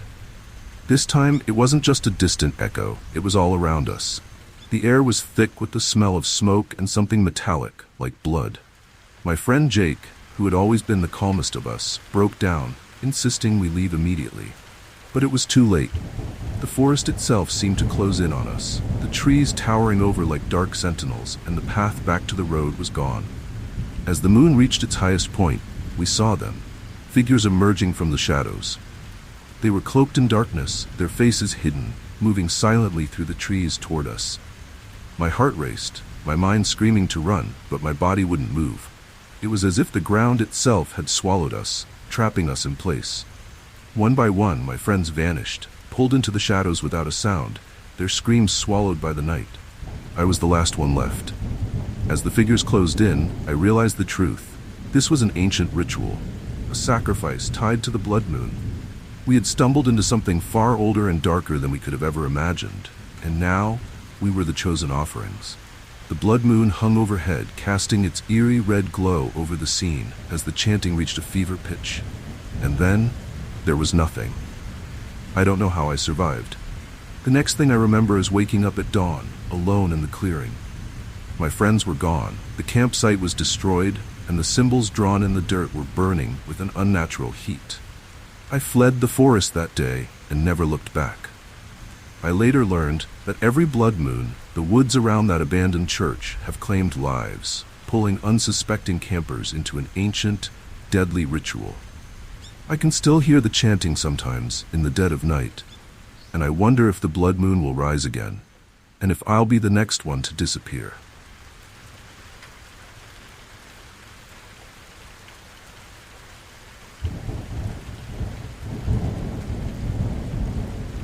The seaside bed and breakfast was everything we'd hoped for, quaint, quiet, and right by the shore. My husband and I had booked it for a long weekend getaway, excited for a few days of peace away from the city. The owners were friendly, though the old woman who ran the place seemed wary when we mentioned visiting the abandoned lighthouse nearby. "Best stay away from that place," she had warned us, her voice low. "It's haunted, you know. No one's been up there since the last keeper disappeared." We laughed it off. An old lighthouse haunted by its missing keeper? It sounded like one of those local legends meant to scare tourists. But curiosity got the best of us. On our second day, we decided to hike up to the lighthouse, its tall, weathered silhouette visible in the distance from our bedroom window. The path was overgrown, and by the time we reached the base of the structure, the air had grown cooler, almost unnaturally so. The lighthouse towered above us, its windows dark and lifeless. A strange chill ran down my spine as we stepped closer. Inside, the place was just as abandoned as we'd expected. Dust-covered floors, peeling paint, and furniture left behind, as though the keeper had simply vanished in the middle of the night. I couldn't shake the feeling that we were trespassing on something, as though the lighthouse itself was watching us. We wandered through the lower rooms, finding nothing more than old logs and forgotten tools. But then, we found the diary. It was tucked away in a drawer in the old keeper's office. The pages were yellowed and brittle, but the handwriting was clear. It belonged to the last keeper, a man named Thomas, who had worked at the lighthouse until the night he disappeared. His entries started off normal, routine notes about the weather, the ships he saw passing by. But as the days wore on, his tone shifted. He wrote about hearing strange noises at night, footsteps on the stairs, the sound of the lantern being lit when no one was around. As I read further, the entries became more frantic. Thomas began writing about seeing a figure outside the lighthouse, a man standing at the edge of the shore, staring up at the tower. At first, he thought it was a fisherman or a lost traveler, but the figure never moved. It was there every night, always watching, always silent. The entries stopped abruptly after a particularly chilling passage. He's getting closer. I don't think I'm alone here anymore. If something happens to me, remember this: he's still here. That night, back at the bed and breakfast, the lighthouse was visible from our window, its dark form silhouetted against the crashing waves. I couldn't stop thinking about Thomas's diary, about the figure he'd described. The wind howled outside, and the waves seemed louder than usual. As I lay awake, staring at the lighthouse in the distance, I noticed something odd. The light, once dead, was now flickering on and off. My breath caught in my throat. There hadn't been a keeper there in decades. Who had lit the lantern? My husband didn't believe me at first, but when the light flickered again, he saw it too. "It's probably just some kids messing around," he said, trying to reassure me. But I wasn't so sure. There was something eerie about the way the light moved, casting long shadows across the cliffs. It felt like a signal, a warning. The more I watched, the more I felt that same creeping dread I'd experienced inside the lighthouse. The next morning, I couldn't shake the feeling that something was wrong. We went back to the lighthouse, determined to find out what was happening. The place was as silent as before, but this time, we ventured up the narrow staircase to the lantern room. As we climbed, I felt the air grow colder, the walls closing in around us. My heart pounded in my chest as we reached the top. The lantern room was empty, but the lantern itself was still warm, as though it had been lit recently. Suddenly, we heard it, footsteps, slow and deliberate, echoing from below. My blood turned to ice. We were supposed to be the only ones there. We rushed down the stairs, but when we reached the bottom, there was no one. Just the cold wind and the sound of the waves crashing against the shore. But the sense of being watched was overwhelming. The figure Thomas had written about, the one that had been watching him, was still here. That night, the light in the lighthouse flickered again, but this time it didn't stop. It burned steadily, casting its eerie glow over the cliffs. And then, just as the wind picked up, we saw him, a figure standing at the edge of the cliff, staring up at the lighthouse. He was dressed in dark, tattered clothes, his face obscured by shadow. My heart raced as I watched him, frozen in place. The figure didn't move, didn't make a sound, but I knew deep down that it was him, the lighthouse keeper.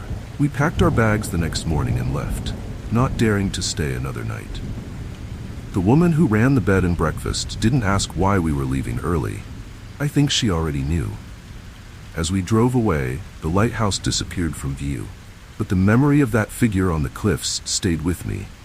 I later learned that Thomas wasn't the first keeper to vanish. Over the years, several men had gone missing while tending the lighthouse, all under mysterious circumstances. Even now, I wonder if the lighthouse is still haunted by the figure Thomas wrote about, or if Thomas himself has joined the ranks of those who watch from the cliffs, waiting for someone to discover the truth. And whenever I see a lighthouse on the horizon, I can't help but feel a sense of dread, as though the keeper's secret still lingers in the light.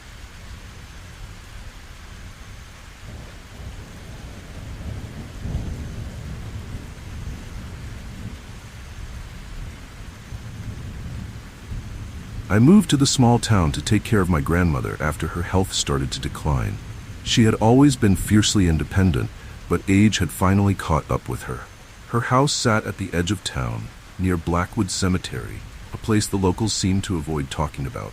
The cemetery was old, overgrown, and tucked away behind a dense line of trees. I wasn't too concerned about it at first. After all, it was just a cemetery, right? But soon after moving in, I started hearing the murmurs. At night, when everything else was quiet, I'd hear soft, unintelligible whispers drifting from the direction of the cemetery. They were faint at first, just barely audible over the sound of the wind through the trees. I figured it was my imagination or the creaking of an old house, but the murmurs didn't stop. In fact, they seemed to grow louder with each passing night. Sometimes they sounded almost like crying, other times like people talking just out of earshot. It was unsettling, but I tried to ignore it. One night, as I sat by the window, I noticed something even stranger. The trees that lined the cemetery swayed gently in the breeze, but the air near the graves seemed unnaturally still. It was as though the wind avoided that place. The murmurs were louder that night, and I could have sworn I saw shadows moving between the headstones, even though no one else should have been there.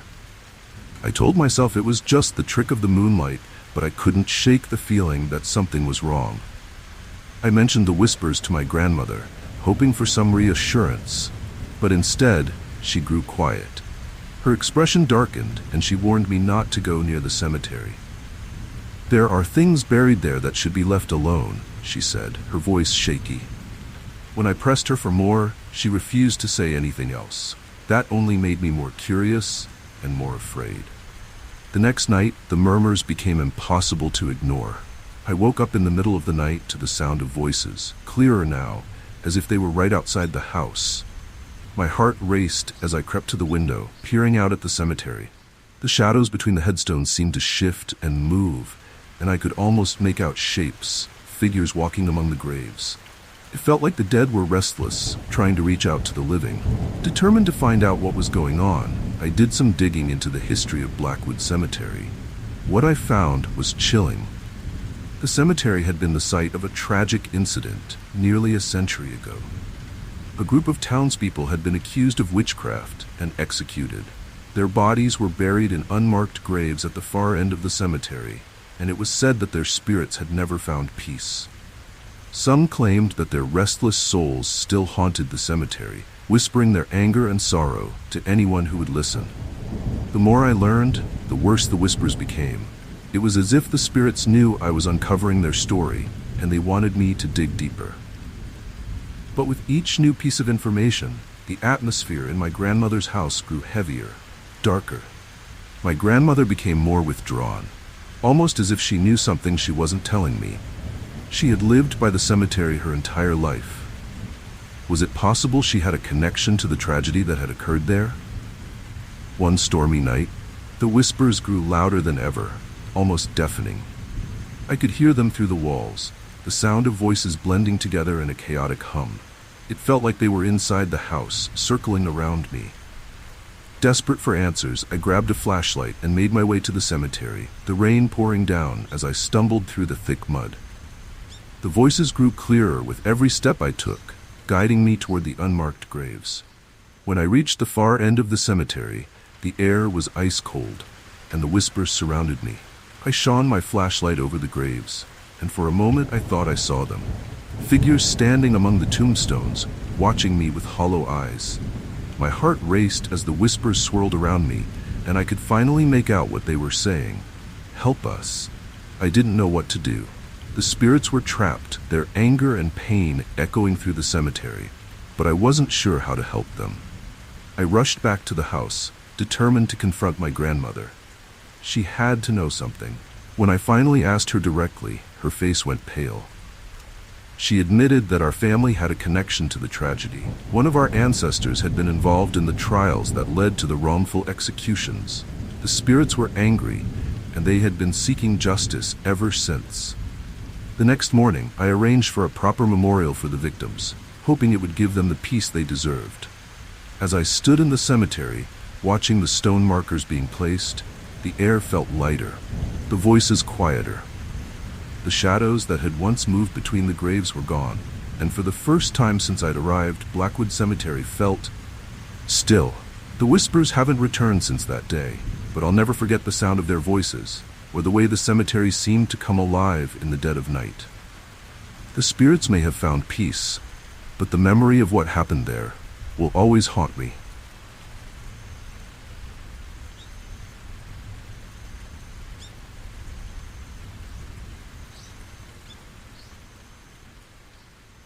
When my husband and I bought the old Victorian home, we were ecstatic.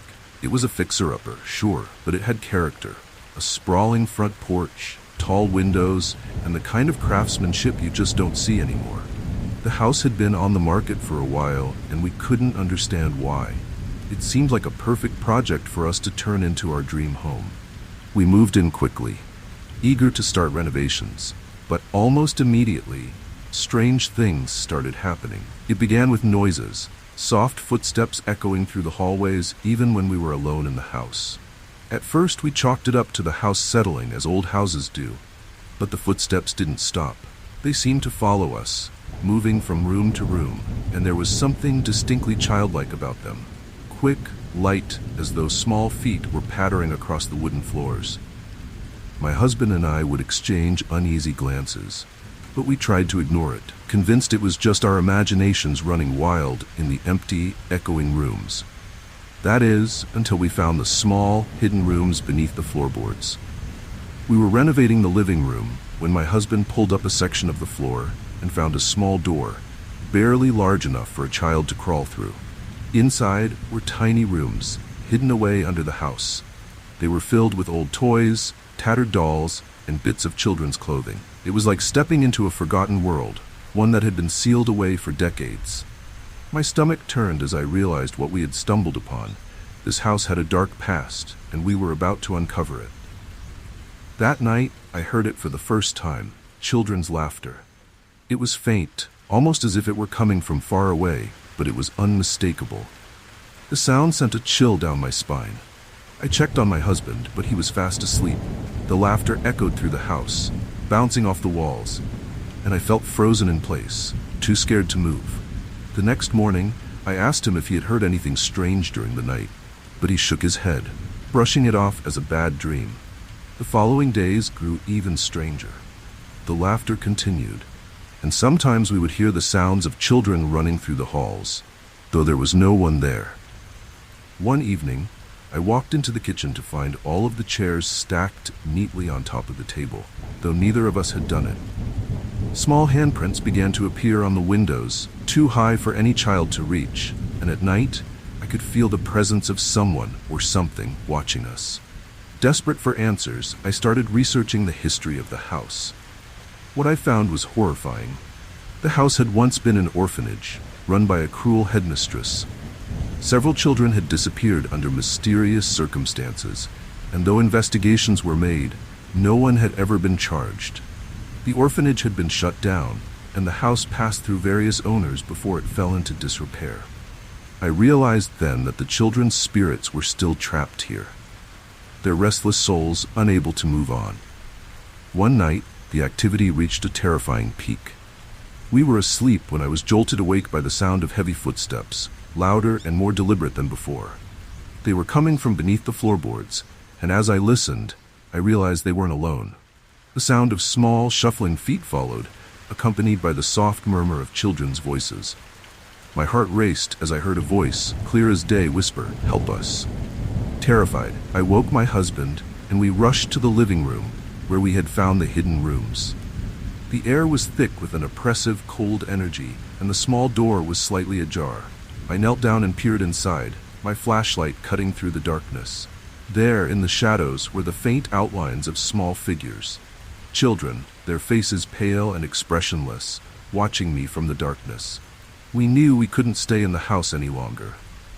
The spirits of the children were still trapped, reliving the horrors they had experienced under the cruel hand of the headmistress. But it wasn't just the children. There was something darker lurking in the house, something that had kept them trapped for all these years. We packed our things and left the next morning, too shaken to stay another night. I contacted a local paranormal investigator, hoping they could help the children find peace. They performed a cleansing ritual, trying to release the spirits from the house. But I still wonder if it worked. Sometimes late at night, I can still hear the faint sound of children's laughter in my dreams, and I wonder if the spirits are still there, waiting for someone else to uncover their hidden rooms beneath the floorboards.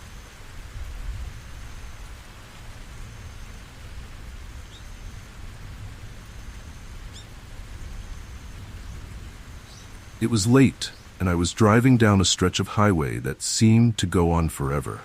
The road was empty, just me and the endless blacktops stretching ahead, illuminated only by the faint glow of my headlights. I'd taken this route a few times before, a lonely back road cutting through the countryside. But that night something felt different.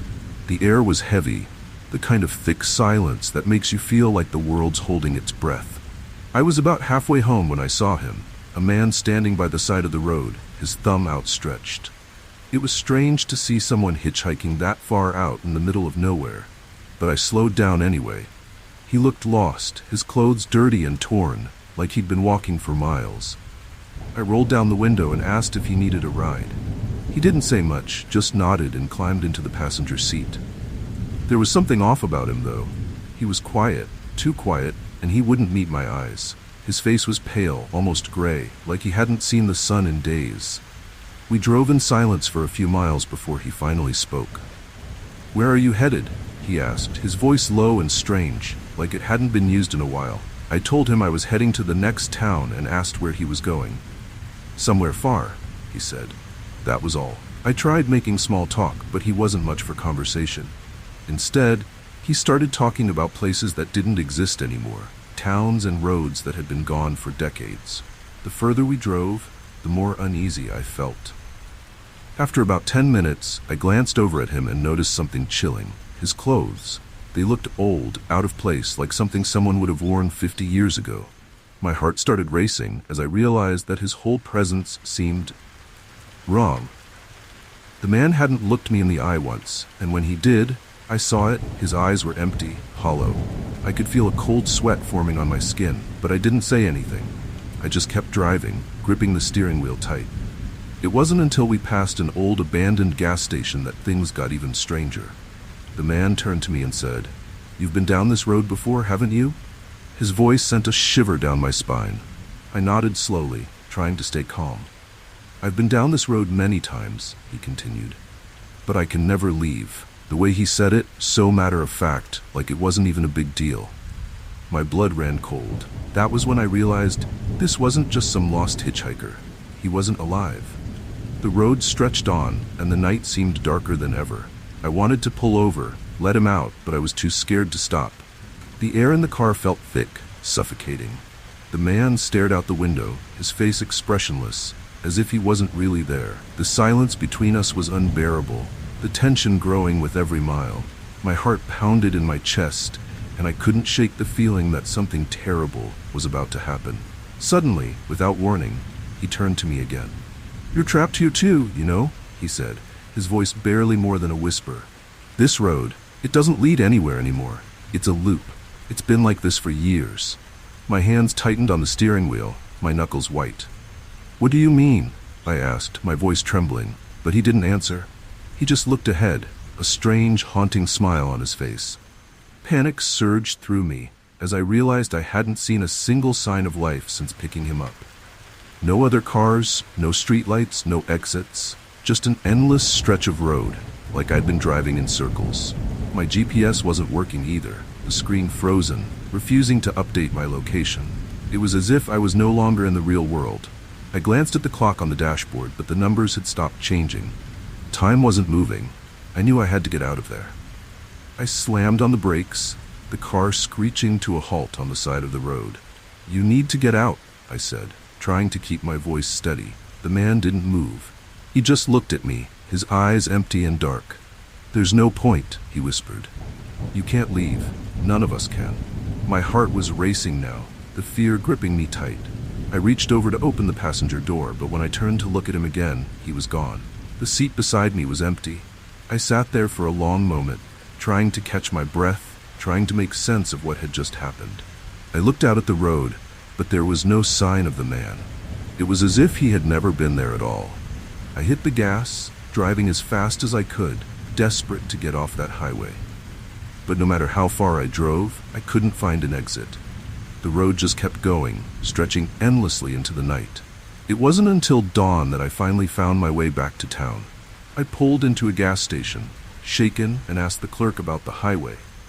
His face went pale when I mentioned it. "That road's been closed for years," he said, "ever since the accident."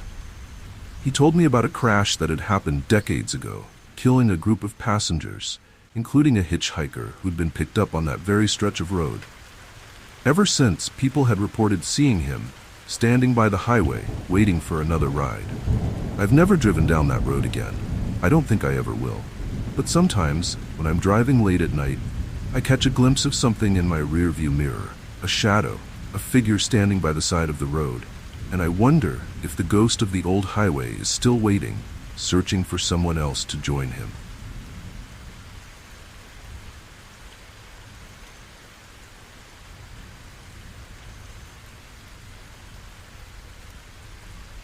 The lake looked perfect. Its calm surface reflected the clear blue sky, and the cabin we rented sat just a few yards from the water's edge, nestled in a grove of pine trees. My friends and I had been looking forward to this weekend all summer. Just a few days of swimming, fishing, and relaxing far from the hustle and bustle of our lives. As we unpacked our bags and settled in, none of us could have imagined the dark secret lurking beneath the lake's serene waters. The first day was uneventful. We swam in the lake, lounged on the dock, and cooked a big dinner over the campfire. But that night, as we sat around the fire talking, something strange happened. A cold breeze swept across the lake, carrying with it a faint whisper. It was too quiet to make out any words, but it sounded like voices, like someone or something was calling to us. We all heard it, but we brushed it off as the wind playing tricks on us. Still, I couldn't shake the eerie feeling that settled over the campsite. The next morning, things got stranger. As we prepared to go swimming again, we noticed something odd about the water. It had a slight shimmer, as if something just beneath the surface was moving. My friend Jake was the first to jump in, laughing as he splashed around, but his laughter quickly turned to a scream. He thrashed in the water, struggling to swim back to the dock, yelling that something had grabbed him. We pulled him out, but when we looked, there was nothing there. No fish, no debris, nothing that could have caused what he described. Jake was shaken, but he insisted it must have been a cramp or a tangle of weeds. We tried to enjoy the rest of the day, but the unease hung over us like a cloud. That night, the whispers returned, louder this time. They seemed to come from the lake, growing in intensity as the night went on. I couldn't make out the words, but the tone was unmistakable, pleading, desperate. It felt as though the lake itself was trying to communicate with us. None of us slept well that night. The next day, we decided to explore the area around the lake. While hiking along the shoreline, we stumbled upon the remains of an old, sunken structure. A few rotting wooden beams barely visible above the waterline. It looked like the remnants of a building, perhaps an old boathouse or dock. But as we stood there, staring out at the water, an overwhelming sense of dread settled over me. Something about this place wasn't right. Later that afternoon, we spoke with a local who ran the small general store in town. When we mentioned the sunken structure, his face went pale. "That's the old town," he said quietly. He explained that decades ago, a small town had stood where the lake now was. It had been flooded to create the reservoir, and the town and its people had been submerged. "They say the spirits of the town never left," he added. "Some folks believe the lake's haunted." Haunted or not, something was definitely wrong with that lake. That night, the whispers turned into full-blown voices, angry, insistent. The lake shimmered under the moonlight, and we could see faint, shadowy figures moving just beneath the surface. As we stood on the dock, staring out at the water, the temperature plummeted, and a thick fog began to rise from the lake. The voices grew louder, clearer, and for the first time we could make out what they were saying. "Let us out." Panic set in. We rushed back to the cabin, locking the doors and windows. But the voices didn't stop. It felt like they were inside the cabin with us, circling around, growing louder with every passing minute. Suddenly, the lights flickered and went out, plunging us into darkness. In the silence that followed, I heard the unmistakable sound of footsteps, wet, heavy footsteps, as if something had crawled out of the lake and was walking toward the cabin. Jake, who had been the most skeptical of us all, grabbed a flashlight and opened the door, determined to prove there was nothing out there. But as the beam of light swept across the yard, we all saw them. Figures, dripping wet, their faces pale and twisted with anger. They stood at the edge of the lake, staring at us with hollow eyes, as if waiting for something. My heart pounded in my chest, and I knew in that moment that the spirits of the lake's forgotten inhabitants were real. We couldn't stay. We packed our things as quickly as we could, but the voices followed us, echoing through the trees as we raced to the car. As we drove away, I looked back one last time and saw the figures standing on the shore watching us leave. The lake shimmered in the moonlight, its surface calm once again. But I knew the spirits were still there, trapped beneath the water, waiting for someone else to stumble upon their watery graves. Even now, I can still hear the faint whispers of the lake in my nightmares, calling out for release. I don't know what it would take to free them, and frankly, I don't want to find out. All I know is that something was left behind when the town was submerged, and it's still waiting beneath the water, restless and angry.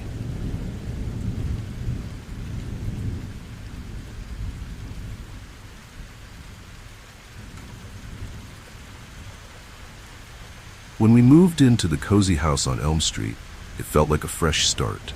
The neighborhood was quiet, the kind of place where kids played in the yard, and everyone waved to each other as they passed. It was exactly what my husband and I were looking for after the chaos of city life. Our new home was perfect, a charming two-story house with a big front porch and a garden I couldn't wait to plant. But soon after settling in, I noticed something odd. The neighbor next door was always watching. At first, I thought it was just a coincidence. I'd glance out the window while washing dishes, and there he was, standing at his window, staring directly at our house. His blinds were always half drawn, but his face was just visible enough to make me uncomfortable. I mentioned it to my husband, who laughed it off, saying the man was probably just lonely. But the longer we stayed, the more frequent the watching became. Every time I stepped outside, his eyes followed me from behind the glass. It wasn't just during the day either. Late at night, when I'd get up for a glass of water, I'd see him again, standing in the same spot, his shadowy figure barely illuminated by the dim light in his house. I never saw him leave, never saw him step outside. He was always just there, watching. The thought of confronting him crossed my mind, but something about his presence made my skin crawl. I decided it was best to ignore him and focus on our new life. But the feeling of being watched didn't go away.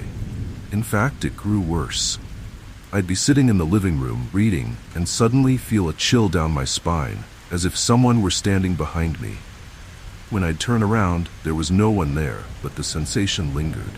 Lights in the house began to flicker, and sometimes I'd hear soft tapping on the windows, though there was never anyone outside.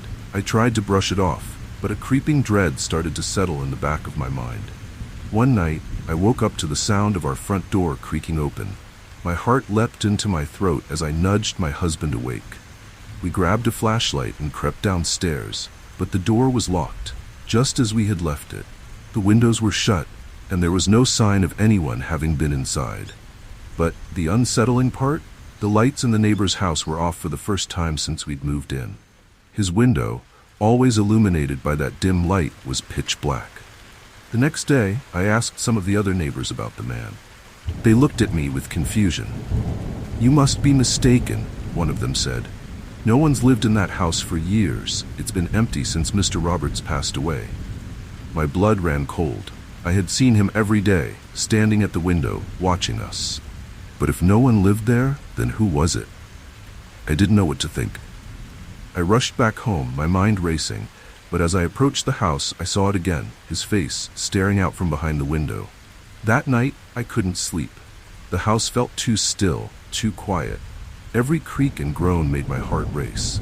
Around midnight, I heard the tapping again, soft, rhythmic knocks at the window, like someone was trying to get my attention. My husband didn't hear it, fast asleep beside me, so I went downstairs alone. I slowly pulled back the curtain, expecting to see the man standing there, but the yard was empty. However, when I turned away, I felt the unmistakable sensation of eyes on me. The days that followed grew more intense. Every night, the tapping returned, always at the same time, and always followed by that overwhelming sense of being watched. One evening, while we were having dinner, the lights flickered again. This time, the power went out completely. We sat in the darkness for what felt like hours, and then, out of nowhere, the faint sound of footsteps echoed down the hallway. We were alone in the house, or so I thought. Determined to figure out what was happening, I did some digging into the history of the house next door. What I found was disturbing. Mr. Roberts, the man who had once lived there, had been a recluse in his final years. After his wife died, he never left the house, spending his days staring out the window, watching the neighborhood. Some said he had gone mad, others believed he was waiting for something, or someone. He died in that house, alone, and it had remained empty ever since. It wasn't long before I started seeing him everywhere, not just at the window, but in reflections, in the shadows cast on the walls. The presence followed me through the house, lingering behind me like a cold breath on my neck. The taps on the windows grew louder, more insistent, and one night I swore I heard a voice whisper my name. My husband couldn't hear it, but I knew it was real. The watcher wasn't just a ghost haunting the house next door. He was inside our home now. In a desperate attempt to end the haunting, we contacted a paranormal investigator. He told us that the watcher had latched onto us, drawn by our presence in the neighborhood.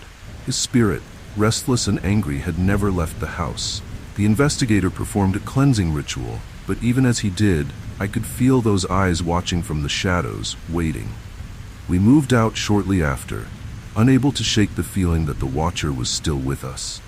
I still have nightmares about those nights on Elm Street, the tapping on the windows, the cold gaze following me wherever I went. I haven't returned to that house, and I never plan to. But sometimes, when I pass by a window at night, I catch a glimpse of something, a shadow, a face, and I wonder if the watcher has found someone else to haunt.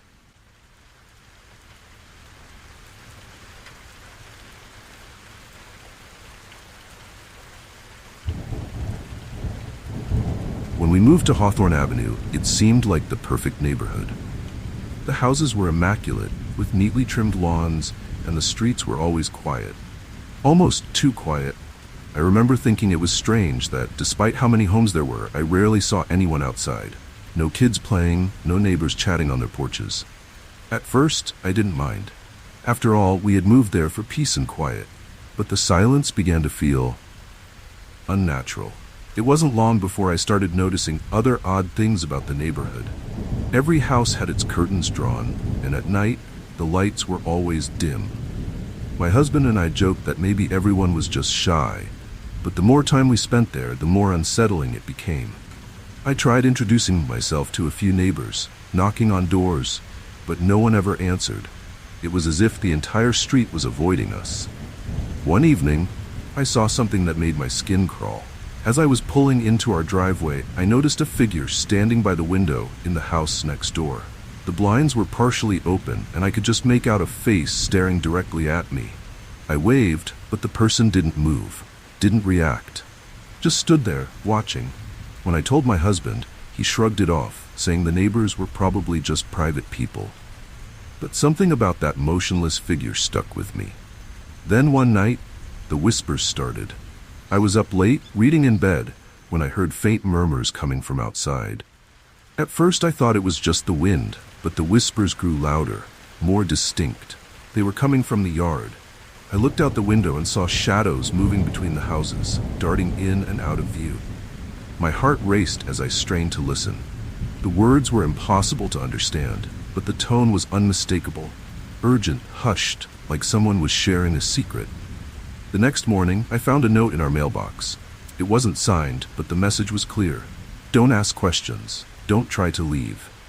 My stomach churned as I reread the words, trying to make sense of them. What did it mean? Don't try to leave. I showed the note to my husband, who dismissed it as a prank. But I couldn't shake the feeling that something was seriously wrong. I decided to ignore the warning, until the next night. At around 2 a.m., I woke to the sound of tapping on the window.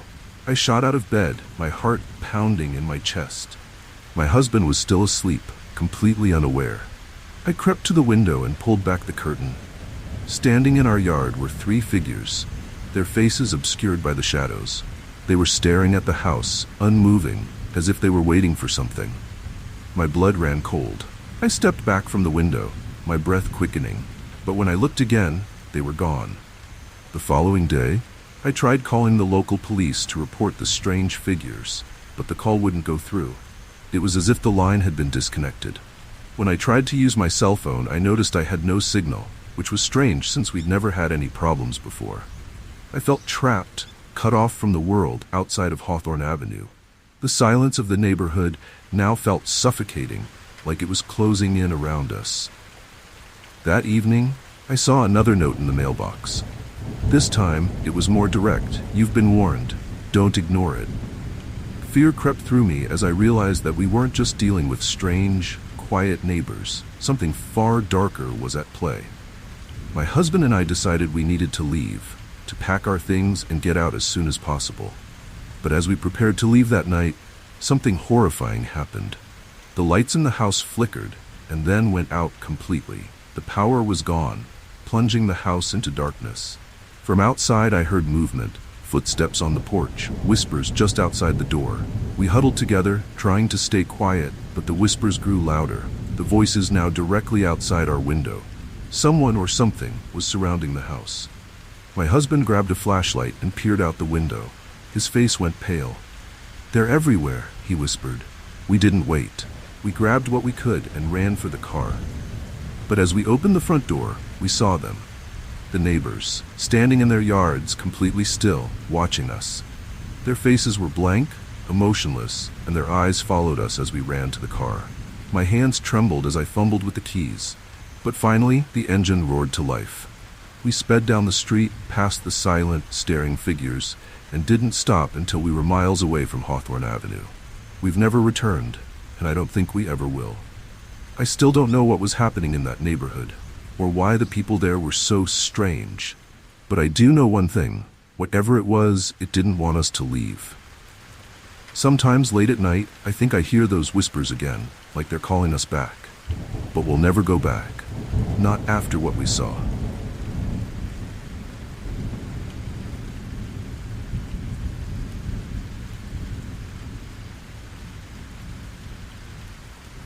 One afternoon, while I was digging near the well, my shovel struck something hard.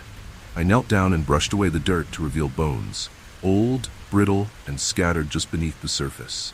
My heart raced as I realized what we had uncovered. These weren't animal bones, they were human. I called my husband over, and we unearthed more, all around the well. It was a graveyard, hidden beneath the flowers and vines, forgotten for who knows how long.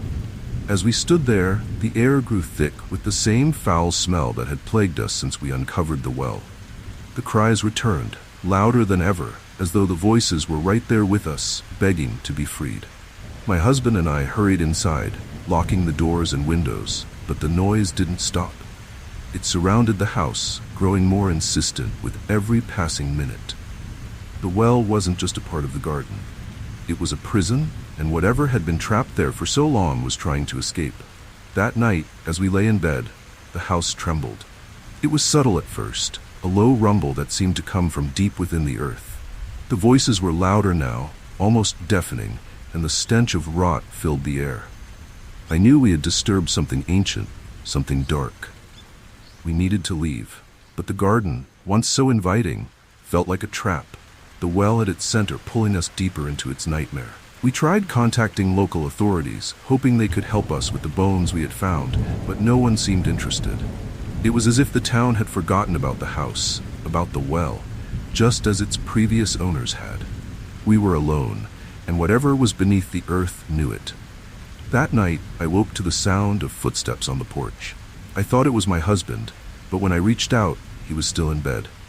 I listened, heart pounding, as the footsteps moved through the house, slow and deliberate, heading toward the back door where the garden lay. I didn't dare move. I lay frozen in bed, listening as the footsteps reached the door and stopped. There was a long silence, followed by the creak of the door opening. Then, the voices returned, louder than ever, filling the house with their cries. The temperature plummeted, and the smell of decay was overwhelming.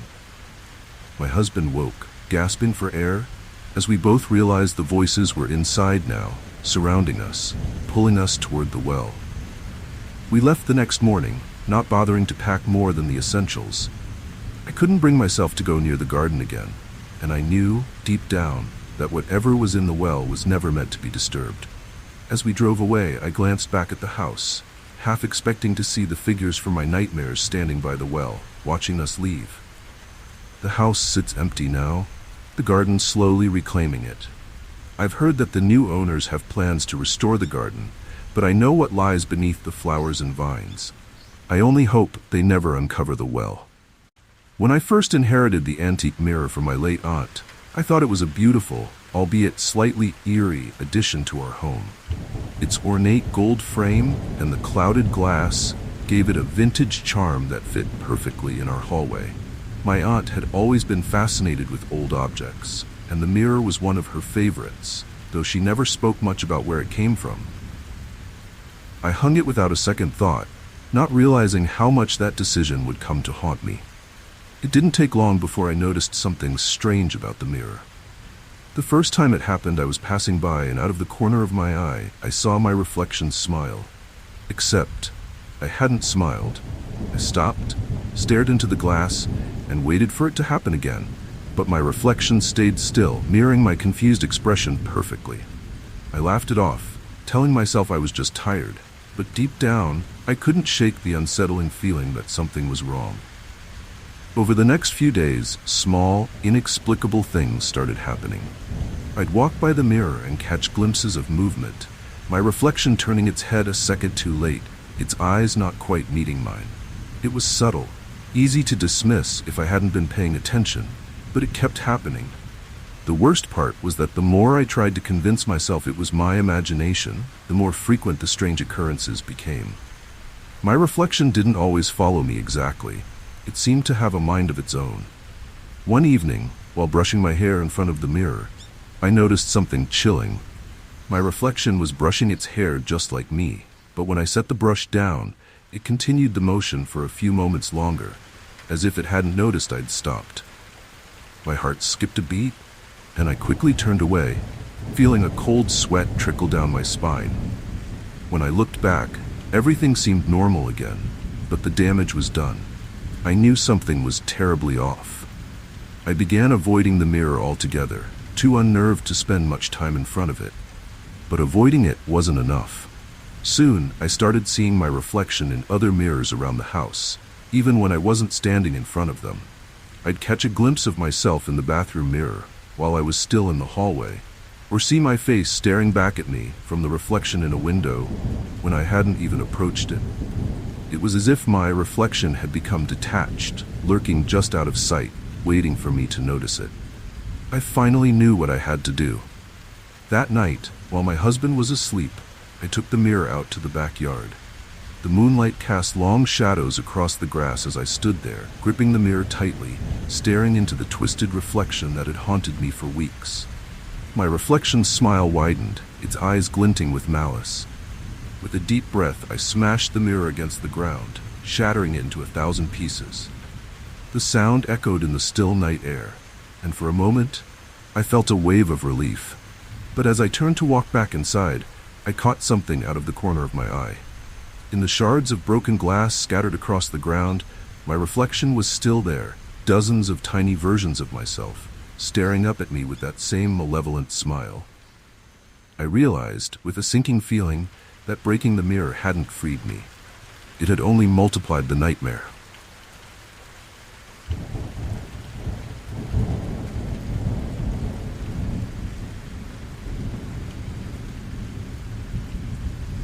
I was thrilled when I got the call to photograph Ashbury House. It was a photographer's dream, an abandoned mansion with a tragic past, left untouched for decades. The place was said to be haunted, but I didn't believe in ghosts. To me, it was just another job, a chance to capture eerie beauty and decaying grandeur. The day I arrived, the house loomed large and imposing, its once stately walls now overrun with ivy and neglect. The moment I stepped inside, the air was thick with dust and silence, as if the place had been waiting for me. The house was just as magnificent as I had imagined, though there was something unsettling about it. The grand foyer was covered in a layer of grime, and broken chandeliers hung like skeletal remains from the ceiling. The rooms were filled with decaying furniture, old portraits, and the remnants of a life long abandoned. I spent hours photographing every inch, marveling at the way the light filtered through the broken windows, casting long shadows across the floor. It was perfect. Too perfect, in fact. As I moved through the house, I had the strange feeling that I wasn't alone. It started when I was in the drawing room. As I focused my camera on an old dusty mirror, I saw something move in the reflection. A figure, just a flicker, gone as quickly as it appeared. I lowered the camera and looked around, but the room was empty. I chalked it up to the lighting, a trick of the eye. But as I continued photographing, I couldn't shake the feeling that I was being watched. Every now and then I'd catch a glimpse of something in the corner of my eye, shadows, movement, but when I turned, there was nothing there. That night, back at home, I developed the photos. As the images came to life, I noticed something strange. In several of the pictures, there were faces, faint, ghostly faces, peering from the background. I hadn't seen anyone in the house while I was shooting, and these figures were out of place, as if they didn't belong. Their expressions were blank, their eyes dark and hollow. My heart skipped a beat as I flipped through the photos, each one more unsettling than the last. The figures weren't just in one or two shots. They were in nearly every frame, always in the background, always watching. At first, I thought it must be a flaw in the film or a lighting issue, but as I looked closer, I realized the faces were too detailed, too distinct. There was something chilling about the way they looked directly at the camera, as if they knew they were being photographed. I tried to convince myself it was a coincidence, but deep down, I knew something was wrong. Those figures weren't there when I took the photos, but now they were all I could see. Over the next few days, the strangeness followed me. The photos seemed to come alive at night. I would wake to the sound of knocking, soft at first, but growing louder, always near the room where I had stored the prints. When I went to check, the room would be empty, but the photos seemed to have shifted, as if the figures had moved within the frames. One night, I noticed that the faces, once distant and blurred, now appeared closer, their eyes locked onto mine.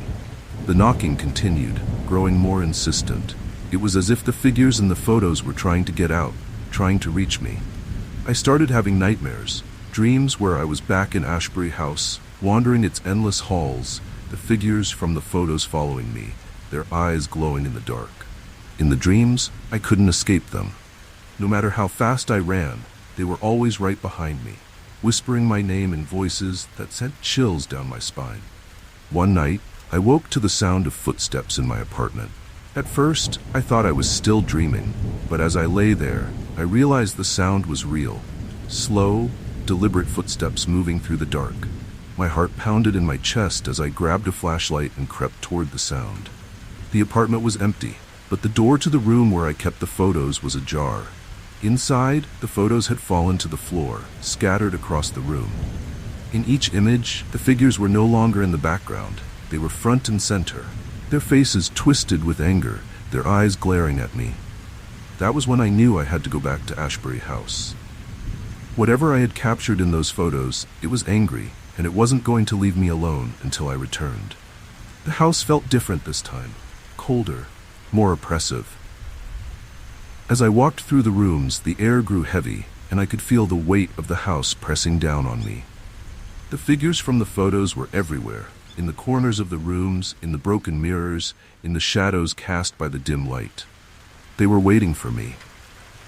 I reached the drawing room where I had first seen the figure in the mirror.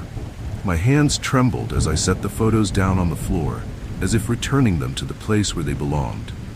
For a moment, the house was still, silent. And then the temperature plummeted. I could hear the faint sound of whispers, voices rising from the walls, from the floors, from the very air around me. The figures emerged from the shadows, their eyes locked on mine, their expressions filled with fury. I don't remember much after that. The next thing I knew, I was outside, standing in front of the house, gasping for breath. I left the photos inside, hoping that by abandoning them there, I could rid myself of the haunting. I haven't been back since, and I don't plan to. But sometimes, late at night, I still hear the knocking on my walls, and I wonder if one day, the figures from Ashbury House will find their way back to me.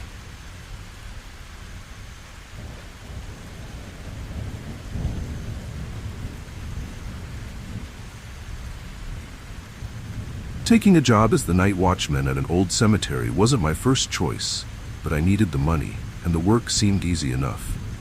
Blackstone Cemetery was quiet, Too quiet, really. It was far from town, surrounded by thick woods, and had long been abandoned by most of the living. The cemetery hadn't seen a new burial in decades, and aside from the occasional mourner or curious kid, it was mostly forgotten.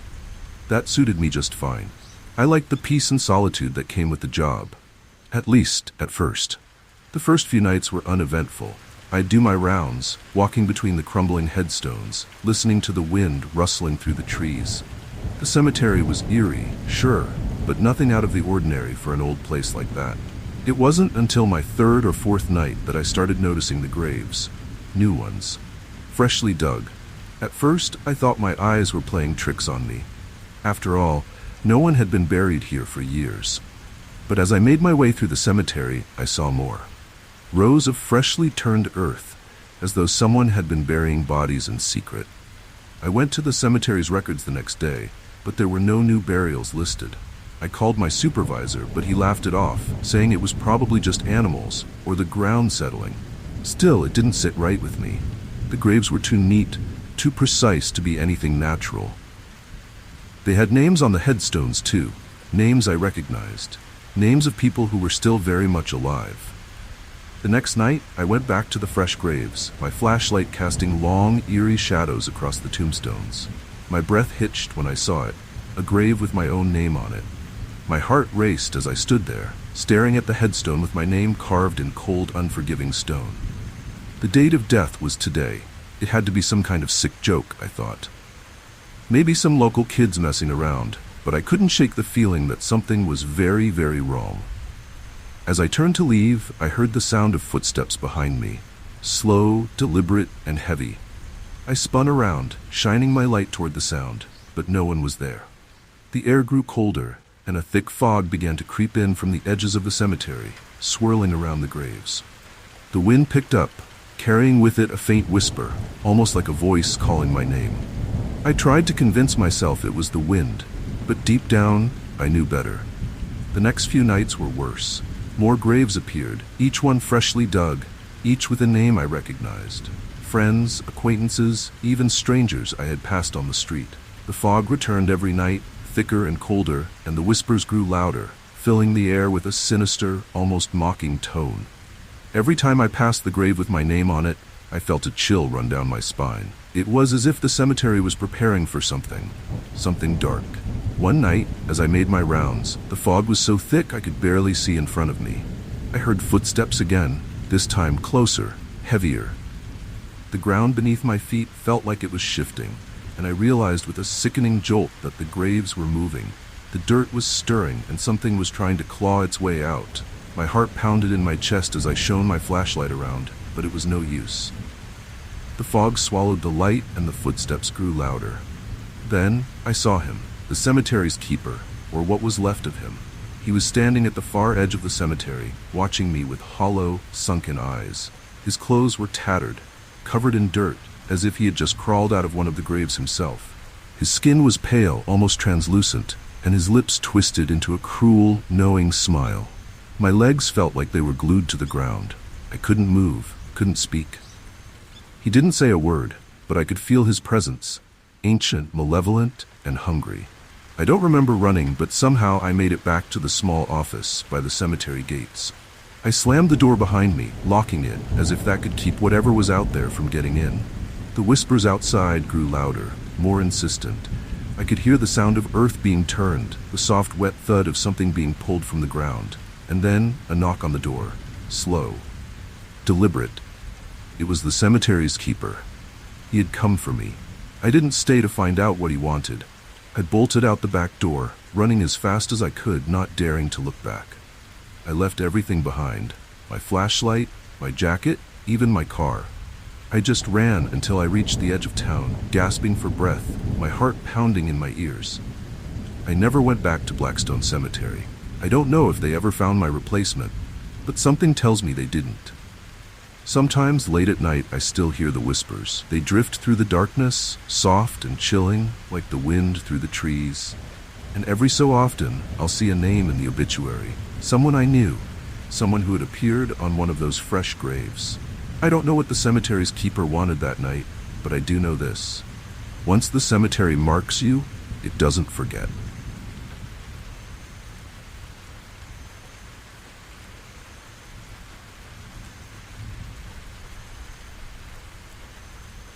We thought renting the house for the summer would be a fun escape.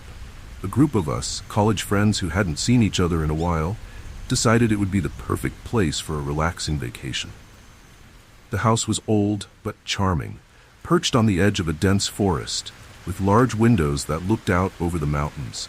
It had that classic rustic appeal: creaky wooden floors, overstuffed furniture, and an eerie stillness when the wind wasn't howling through the trees. It felt like a place that had stories to tell, though none of us were prepared for the one it had waiting for us. The first few days were great. We spent time hiking, swimming in the nearby lake, and sitting around the fire pit late into the night, reminiscing about old times. But the house had a way of getting into your head. It started slowly. Odd noises, like whispers just beyond the edge of hearing, and a sense that we were being watched. At first we laughed it off. Every old house has its quirks, right? But things began to change, and the longer we stayed, the more it felt like the house was coming alive. It was little things at first. I'd leave a room, come back, and find my belongings moved. Nothing major, just a book shifted from the table to the floor, or a chair slightly out of place. No one else seemed to notice, but it started to unsettle me. Then, one morning, I found a drawing on the wall that hadn't been there the night before. A rough, childlike sketch of a house. I assumed it was a prank, maybe one of my friends messing with me, but no one admitted to doing it. That was when I started feeling like the house was playing a game with us. Soon, we all began having vivid, disturbing dreams. In mine, I was a child again, wandering through a maze of corridors that didn't exist in the house. No matter how hard I tried, I couldn't find my way out. In the distance, I could hear my mother calling me, but her voice was faint, like it was coming from behind a wall. When I woke up, the house felt different, colder, like it was watching me. The others had similar experiences, each dream dredging up something personal, something buried deep in our pasts. One night, we were sitting around the fireplace when my friend Sarah suddenly went quiet, staring into the flames. After a long silence, she said, "Do you ever feel like this place knows more about us than we do?" We all laughed it off at first, but her words stuck with me. The house wasn't just playing tricks on us. It seemed to be digging into our minds, pulling out memories we'd long forgotten. It wasn't long before those memories began manifesting in terrifying ways. The next day, I found an old toy, a stuffed bear, that I hadn't seen since I was 5 years old, sitting on my bed. My heart nearly stopped.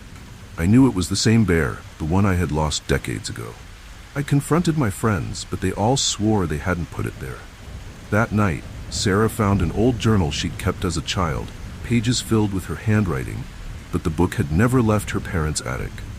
One by one, we all found pieces of our past scattered throughout the house, as though it was slowly pulling us apart, showing us the things we thought we'd escaped.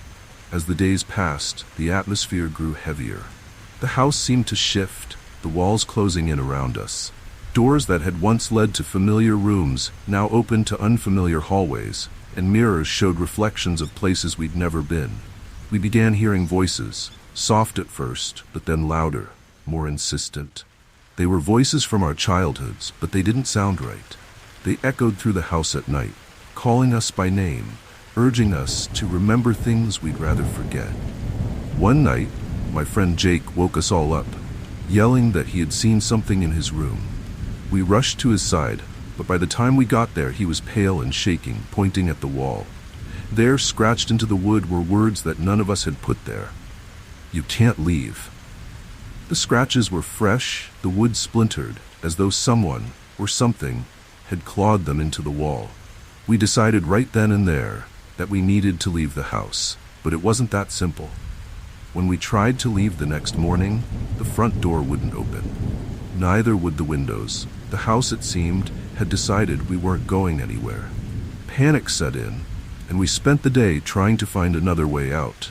But the more we searched, the more the house seemed to twist and turn, like it was rearranging itself to keep us inside. Every time we thought we'd found a way out, we ended up right back where we started. The house was toying with us, and it wasn't finished yet. That night, the voices returned. louder than ever. They weren't just calling to us, they were inside the house, moving through the walls, the floors, the very air. Shadows flickered in the corners of the rooms, taking on shapes that weren't quite human. I could feel the house closing in around us, suffocating us with its presence. It wanted something from us, our memories, our fears, maybe even our souls. In the end, we found the way out by accident. Sarah stumbled upon a hidden door in the basement, a door that hadn't been there before. It led to a tunnel beneath the house, cold and damp, the air thick with the smell of earth and decay. We didn't ask questions, we just ran. The tunnel twisted and turned, but eventually we found ourselves outside, gasping for breath in the cool night air. The house loomed behind us, dark and silent, as though it had let us go. We never talked about what happened that summer. We all went our separate ways, trying to forget the house and the things it had shown us. But I still dream about it sometimes, the house that remembers. And every time I close my eyes, I can feel it watching, waiting for the day it can pull me back inside.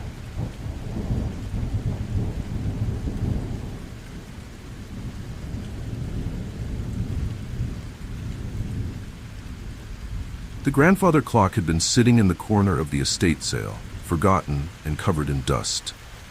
Its tall, wooden frame was intricately carved, and though the wood was chipped and faded, there was something about it that caught my eye. The seller told me it had belonged to a wealthy family who'd lived in the old mansion up on the hill. The clock hadn't worked for years, but I didn't care. I loved the look of it and thought it would make a great centerpiece in my living room. I never imagined the trouble it would bring into my life. Once home, I cleaned the clock and tried winding it, but it refused to work. No matter how many times I set the hands, they always stopped at midnight. I figured it was just old, maybe broken beyond repair, and left it as a decorative piece. It wasn't until that night that things started to get strange. As I lay in bed, I heard the faintest ticking sound. At first, I thought I was imagining it, but when I got up to check, I found the clock's hands moving, slowly, steadily toward midnight. I stood there, frozen, as the clock struck 12. The chimes echoed through the house, each one louder than the last. When the final chime rang out, the temperature in the room plummeted. A cold breeze swept through the house, even though all the windows were closed. It sent a chill down my spine. The room seemed darker, the shadows longer, as if something was lurking just beyond the light. I shook it off, telling myself it was just the old house creaking in the night. But deep down, I knew something was wrong. Over the next few days, the clock continued its strange behavior. Every night, at exactly midnight, it would chime, and each time it did, something eerie would happen. The lights in the house would flicker, cold spots would appear, and I would hear distant whispers, soft at first, but growing louder as the clock struck its final chime. The ticking sound followed me through the house, even when I was nowhere near the clock. It was as if the clock was alive, watching me, waiting for something. One night, after the clock chimed midnight, I woke to find my bedroom door wide open. I distinctly remembered closing it before bed, but there it was, swinging slowly on its hinges. The whispers were louder now, filling the hallway outside my room. My heart raced as I stepped into the hallway, flashlight in hand. The air was thick with an oppressive energy, and the shadows seemed to move on their own.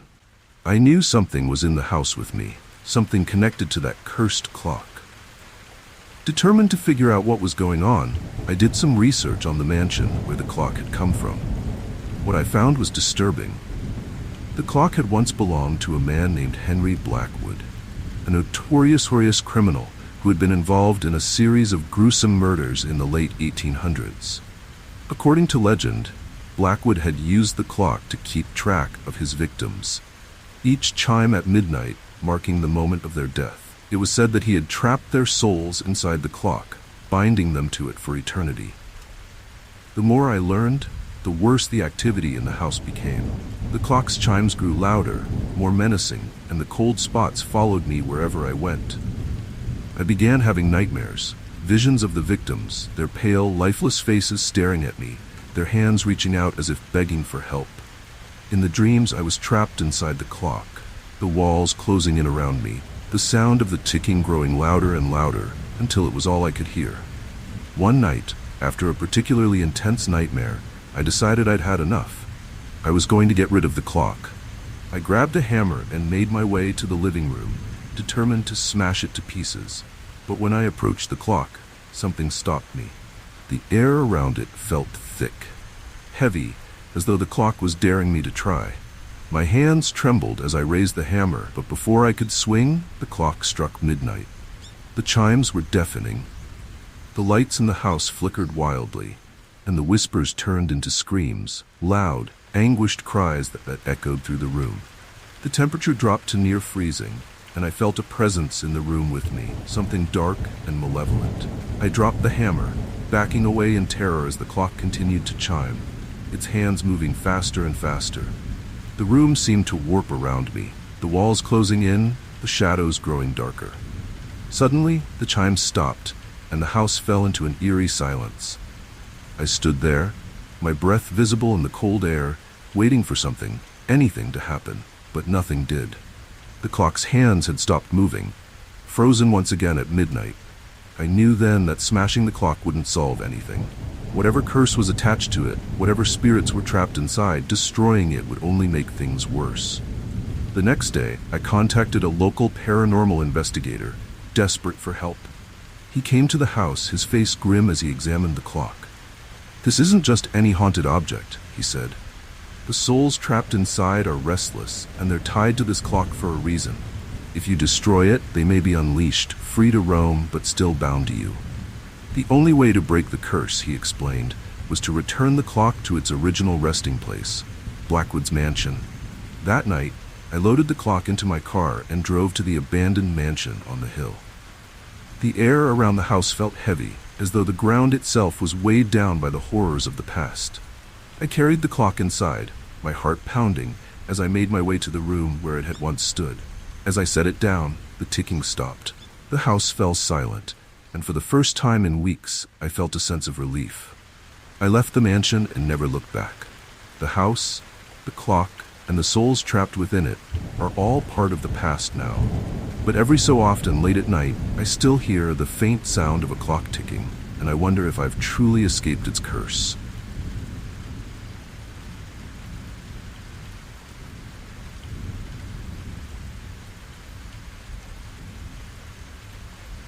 It started with a single light. I had just moved back to Crestfield, a quiet little town tucked away in the mountains, when people began talking about strange lights appearing over the woods at night. At first, it was nothing more than a curiosity, something for the locals to gossip about. No one could explain it. The lights were faint, barely visible, but they hung in the sky like distant stars, glowing a pale blue. I remember standing on my porch one evening, watching the lights flicker over the treetops, thinking how odd they looked, almost otherworldly. As the days passed, the lights became brighter, more intense, and they didn't go unnoticed for long. Kids from town began sneaking into the woods, trying to find the source of the glow. Some came back with wild stories about eerie sounds and shadows moving just beyond the trees. But others, well, they didn't come back at all. Search parties were sent out, but no one found anything. It was like the missing people had vanished into thin air, swallowed by the woods without a trace. The town began to buzz with rumors. Some said it was aliens. Others whispered about government experiments. My friends and I couldn't resist the mystery. We were young, reckless, and convinced we could solve what others couldn't.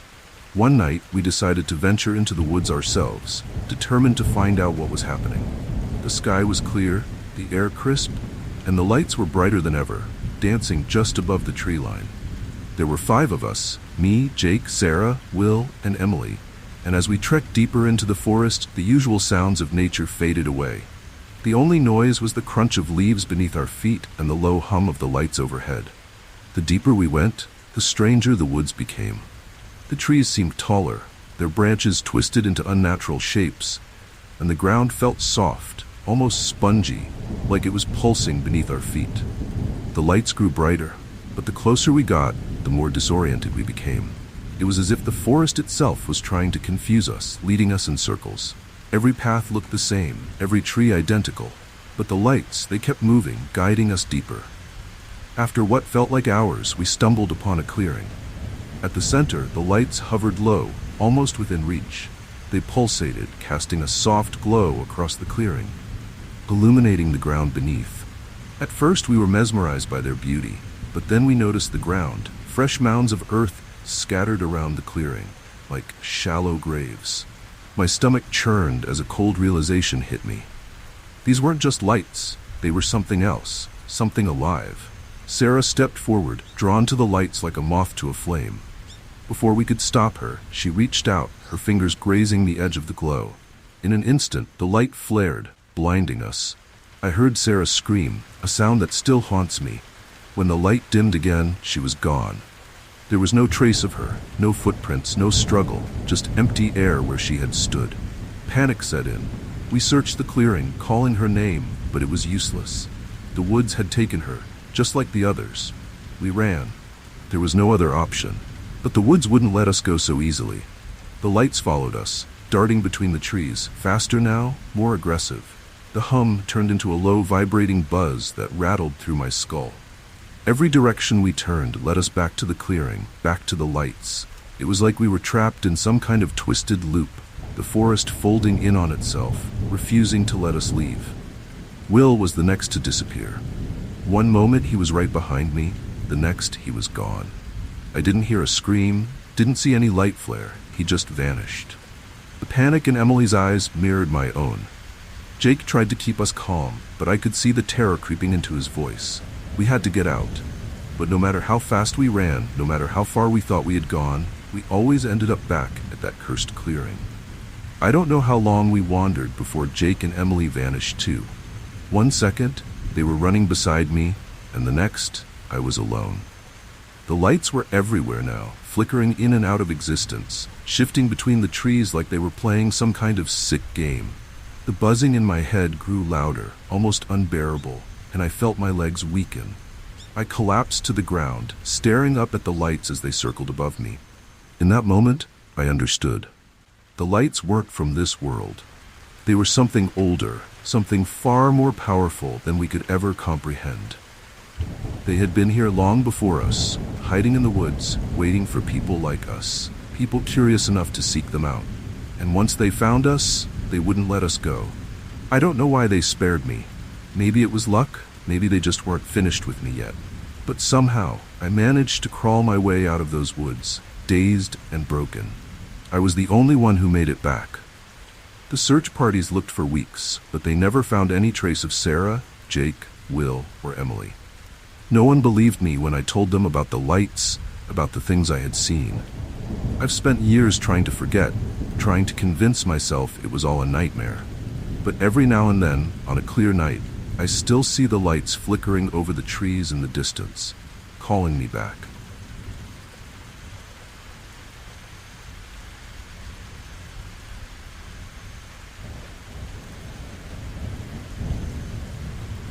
When we bought the house in the old town of Crestwood, we thought we were getting a bargain.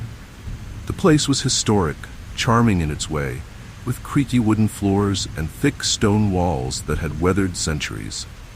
The previous owners hadn't lived there for years, so the house had fallen into a bit of disrepair, but we were eager to fix it up.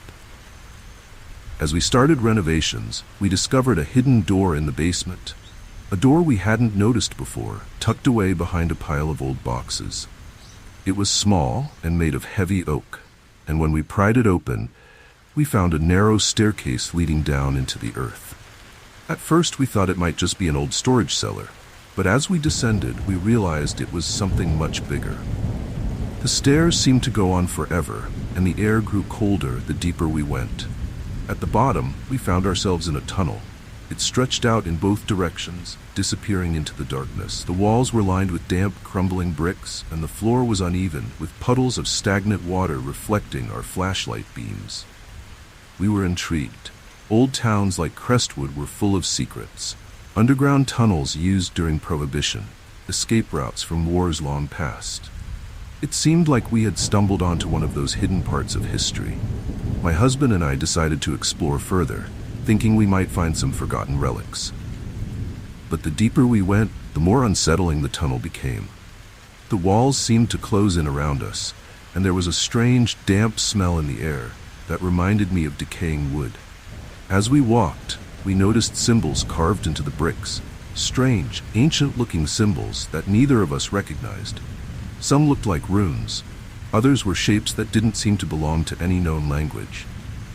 They were faded with age, but they covered the walls in places, running along the length of the tunnel like some forgotten script.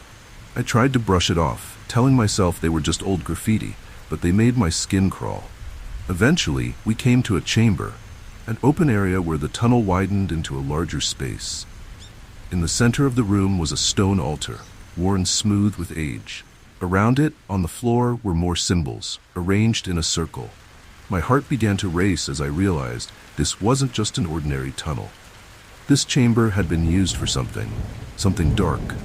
The air was thick with an oppressive energy, and for the first time I felt a strong urge to turn back. But my husband insisted we keep going. As we explored the chamber, we heard something. At first, it was faint, like the sound of wind rushing through the tunnels, but it grew louder the longer we stood there. It was a low, rumbling noise, almost like a chant, echoing through the walls. My husband thought it was just the sound of the old tunnel settling, but I wasn't so sure. There was something too deliberate about it, like voices murmuring in the distance, too far away to make out the words, but close enough to feel the vibration in the air. Suddenly, our flashlights flickered and went out. We were plunged into complete darkness. I felt panic rise in my chest as the chanting grew louder, more insistent. I grabbed my husband's arm, and we fumbled for the flashlights, but they wouldn't turn back on. It was as if something in the tunnel was draining the power from them. We were completely blind, with only the sound of the growing chant surrounding us.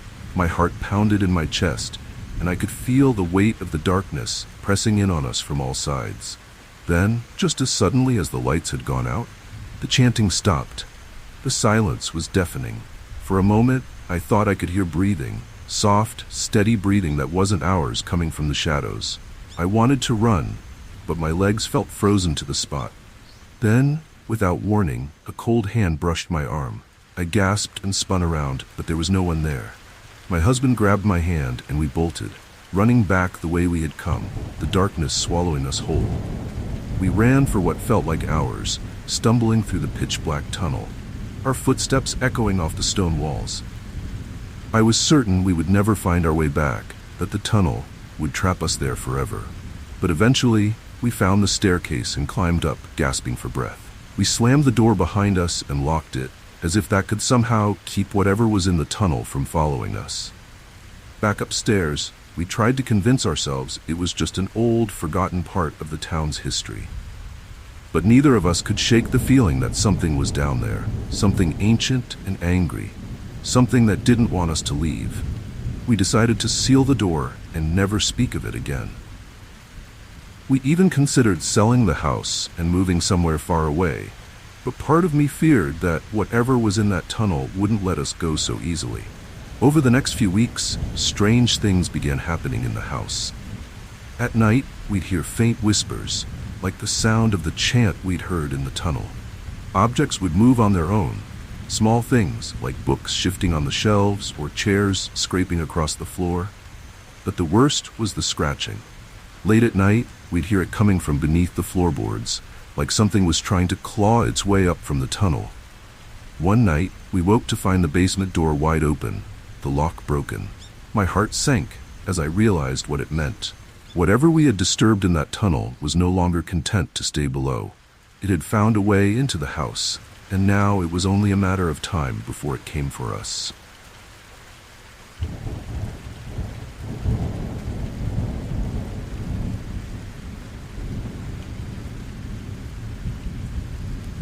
I hadn't been back to Crestview Lake in years, not since my brother disappeared. Growing up, we spent every summer there, our parents renting the same lakeside cabin year after year. But that last summer, when my brother vanished without a trace, it changed everything.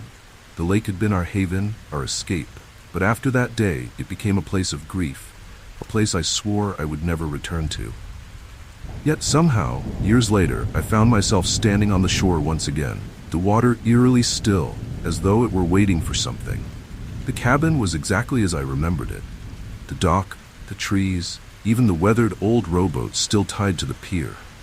But there was something different about the air, an unnatural quiet that made my skin prickle. I had come back to find answers, to understand what had happened all those years ago. My parents never spoke about it, the town never mentioned it, and the search parties had turned up nothing. It was as if my brother had just disappeared. And yet, deep down, I knew the lake held the key to his fate. The first night was uneventful, though sleep didn't come easily. Every time I closed my eyes, I saw my brother's face, the way he had looked that last day, happy, carefree, running toward the water with a wide grin. I had been with him on the dock when he went in for a swim, just like we always did. But when I turned my back for a moment and looked again, he was gone. No splash, no cry for help. Just gone. The memory haunted me, as did the whispers of the townspeople, stories of others who had disappeared near the lake, all without a trace. The second night, I heard it. It started as a faint sound, so soft I thought it was just the wind rustling through the trees. But as the night grew darker, the sound became clearer. Whispers coming from the direction of the lake. I sat up in bed, straining to listen, but the words were too faint, too distorted. My heart raced as I crept to the window, peering out at the water. The lake was shrouded in fog, the surface smooth as glass. But I could feel something there, something watching. I couldn't sleep after that. The whispers continued, growing louder, more insistent, as if they were calling me. The voice was familiar, hauntingly so. It sounded like my brother. I tried to tell myself it wasn't possible, that my mind was playing tricks on me, but the pull of the lake was undeniable. I found myself walking down to the dock in the dead of night, the whispers guiding me, urging me closer.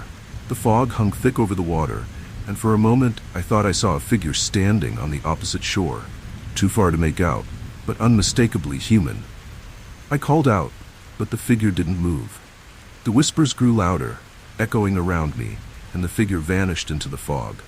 My heart pounded as I stood there, staring out at the water. The whispers were so clear now, almost like a chant, rising and falling with the rhythm of the lake's gentle waves. I took a step closer, my feet barely touching the edge of the dock, and for a brief moment, I thought I saw my brother's reflection in the water. His face staring back at me, his eyes wide with fear. I stumbled back, gasping for air. The reflection was gone, but the whispers remained, filling the air with an urgency I couldn't ignore. I ran back to the cabin, locking the door behind me, but the whispers followed me, seeping through the walls, through the very fabric of the night. It was him. I was sure of it now. My brother was calling to me from the lake, trapped in whatever darkness had taken him all those years ago. But what did he want? And why was he still there? The next morning, I went into town, desperate for answers. I spoke to the locals, some of whom remembered the tragedy, but most were hesitant to say much. One old man, who had lived in Crestview his entire life, pulled me aside. He told me the lake had a history. Long before my brother's disappearance, people had gone missing. The native tribes that once lived in the area believed the lake was cursed, that it had a spirit living within it, one that lured people to their deaths. Once the lake takes someone, he said, they're never truly gone. They become part of it. That night, I couldn't stay away from the lake. I needed to know the truth, needed to hear the whispers one more time. I walked down to the dock, the fog rolling in thick, the air cold and still. The lake seemed darker than before, its surface like black glass. As I stood there, the whispers began again, louder, clearer, and this time, I could understand the words, "Come closer." I waded into the water, the cold seeping into my bones. The whispers surrounded me now, filling my ears, pulling me deeper. I reached the spot where my brother had disappeared, my legs trembling with fear. And then I saw it, a hand, pale and ghostly, reaching up from beneath the surface, followed by my brother's face, his eyes wide with terror. He was trapped, just as the old man had said, a part of the lake now, forever bound to its dark waters. I stumbled back to shore, gasping for breath. The whispers faded, but I knew they would return. The lake had taken him, and now it wanted me too. I left Crestview the next morning, vowing never to return. But even now, miles away, I can still hear the lake's whispers in my dreams, calling me back, waiting for the day when I'll give in.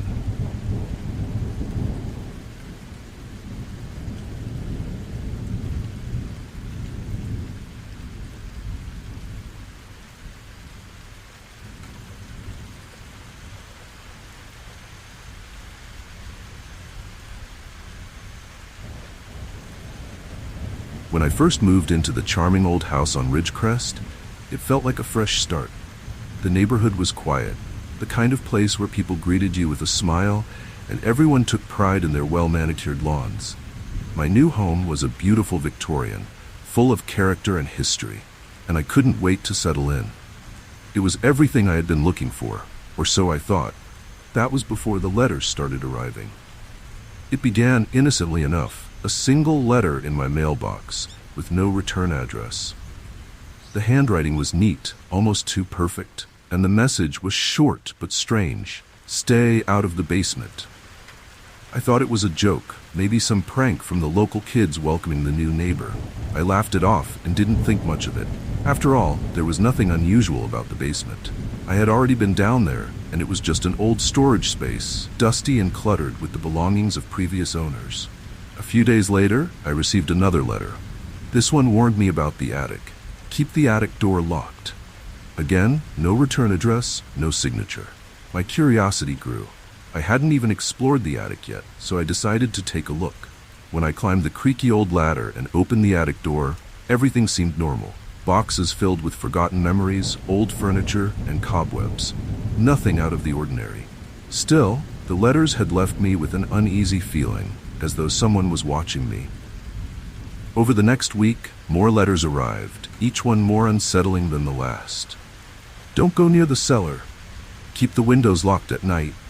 Whatever you do, don't answer the door after midnight.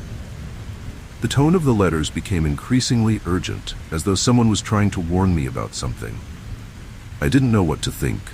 I hadn't seen any of my neighbors since moving in, and I began to wonder if they were responsible for the letters. But every house on the street seemed eerily quiet, their windows always dark, as if no one lived there at all. One night, I woke up to the sound of faint knocking. It was coming from the front door, soft, rhythmic, almost polite. My heart raced as I remembered the latest letter's warning, don't answer the door after midnight. I glanced at the clock. It was 12:03.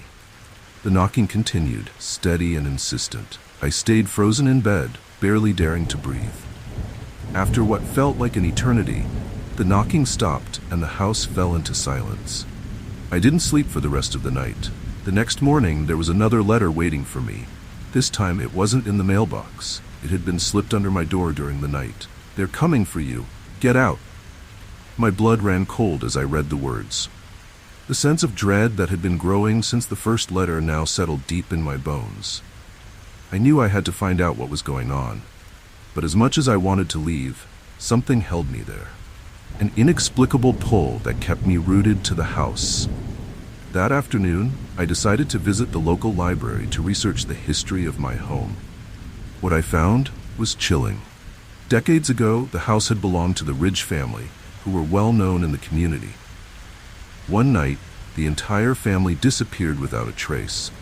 Some said they had been murdered, others believed they had been cursed. Their bodies were never found, and the house had remained vacant for years before being sold to a series of owners, all of whom had left abruptly. The more I read, the more I realized that something terrible had happened in the house, and whatever it wasn't over. That night, the knocking returned. This time, it wasn't just at the front door. It echoed through the house, coming from the basement, the attic, even the walls. I could hear whispers too, faint voices calling my name, urging me to leave. I tried to ignore it, but the noise grew louder, more frantic, until I couldn't take it anymore. I grabbed my phone and called the police, but the line was dead. Every attempt to reach the outside world was met with silence. I was trapped. Desperate, I remembered the letters and their warnings. I locked every door and window, and then I went to the basement, determined to find out what was hidden down there. The moment I opened the door, a wave of cold air hit me, and I heard a low, growling sound coming from the darkness. I shined my flashlight around, but the beam barely pierced the gloom. Then I saw it, a shadowy figure standing at the far end of the room, watching me. Its eyes glowed faintly in the dark, and as I backed away, I felt something brush against my arm. I bolted out of the basement, slamming the door behind me. That was when I noticed the final letter on the kitchen table. It hadn't been there before. My hands shook as I opened it. You didn't listen. Now they're here. I dropped the letter and ran to the front door, but it wouldn't budge. The windows were sealed shut, the air in the house thick with an oppressive presence. The whispers grew louder, and the knocking resumed, this time more forceful, more demanding. I spent the rest of the night huddled in the corner of the living room, waiting for the sun to rise. When it finally did, the knocking stopped, and the whispers faded. I didn't waste any time. I packed my bags and left Ridgecrest that morning, not bothering to say goodbye to anyone. As I drove away, I glanced in the rearview mirror and saw the house standing there, silent and still, as though nothing had ever happened. But I knew the truth. The ghostly neighbors of Ridgecrest are always watching, waiting for their next victim. And if you ever move there, you'd better listen to the warnings, or you might not make it out.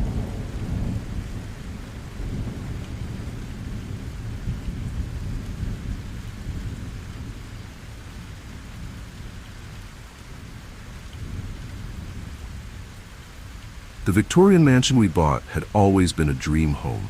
The high ceilings, the intricate woodwork, the sprawling garden, it was everything we could have wanted. But there was one thing we hadn't anticipated: the locked room.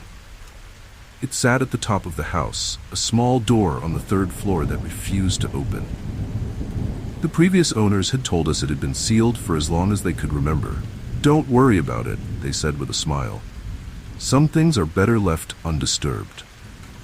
Of course, that only made us more curious. My husband Alex was particularly intrigued. He loved old houses, especially ones with a bit of mystery. After we settled in, he became obsessed with the locked room. No matter what he tried, the door wouldn't budge. He even brought in a locksmith, who scratched his head and said he'd never seen anything like it. It was as though the house itself didn't want the room opened. Weeks passed, and I tried to ignore the door, focusing on turning the rest of the house into our dream home. But Alex wouldn't let it go. "We have to know what's in there," he kept saying. I wasn't sure I wanted to know. Something about that door gave me the creeps. Every time I passed it, I felt a cold draft, like the air on the other side was somehow different. Older, darker. One night, Alex finally broke through. He had been working on the door for hours, using a crowbar to pry it open. I was downstairs trying to block out the sound when I heard a loud crash followed by silence. I rushed upstairs, heart pounding, and found the door hanging open. Alex stood there staring into the room, his face pale. "You need to see this," he whispered. I stepped into the room, and what I saw sent a chill down my spine.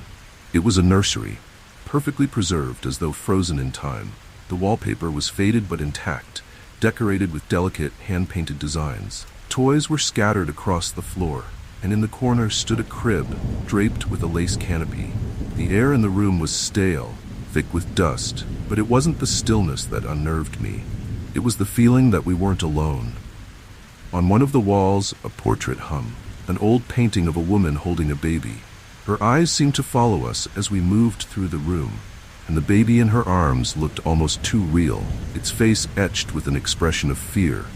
As I stared at the portrait, I felt a strange sensation wash over me, like someone, or something, was watching us from the shadows. That night, the nightmares started. I dreamed of the nursery, but in the dream, it wasn't empty. A baby's cries echoed through the room, followed by the soft, rhythmic creak of a rocking chair. I would wake up drenched in sweat, the sound of those cries still ringing in my ears. Alex had nightmares too, though he wouldn't talk about them. He grew distant, spending more and more time in the locked room, as if something was drawing him back there. Then strange things began happening around the house. Toys from the nursery would appear in different rooms. Small wooden blocks, a ragged stuffed bear. Though neither of us had moved them, the air grew colder, and sometimes late at night, we'd hear the sound of a baby crying, faint but unmistakable. It always seemed to come from the locked room. One evening, I found the crib rocking on its own, the canopy swaying gently as though someone had just tucked a child into bed. We tried to ignore it, telling ourselves it was just our minds playing tricks. But deep down, we knew the truth. Something had been waiting in that room, and by opening the door, we had unleashed it. The portrait of the woman haunted me. Her eyes were so lifelike, filled with sorrow and something darker, resentment. I began to wonder if she had once lived in the house, if the baby in the portrait had died in that very room? The thought chilled me to the bone. One night, I woke to find Alex missing. I searched the house, panic rising in my chest, until I found him standing in the nursery, staring down at the crib. His face was pale, his eyes glazed over. "She's here," he whispered. "She wants the baby back." I grabbed his arm, pulling him away from the crib, but he resisted, his eyes fixed on something I couldn't see. The temperature in the room plummeted, and the door slammed shut behind us. Desperate to escape, I dragged Alex out of the room, my heart racing as the baby's cries grew louder, more insistent. We locked the door behind us, but the house had changed. The air was thick with tension, and every night, the crying continued. We couldn't sleep, couldn't think. The nursery was always on our minds, gnawing at us with a presence we couldn't explain. Finally, we called a medium. She arrived the next day, her face grim as she entered the house. After walking through the rooms, she stopped in front of the locked door. "This room holds a terrible grief," she said. "A child was lost here, and the mother's spirit never left. She's trapped, searching for her baby, and now she's drawn to you." The medium performed a cleansing ritual, but even she looked uneasy as she left. "The spirit may never rest," she warned. "This house will always remember." We moved out the next day, leaving the house and its tragic secret behind. But sometimes late at night, I still hear the faint sound of a baby crying, and I wonder if, somewhere in that house, the locked room remains open, waiting for its next occupants to discover what we never should have.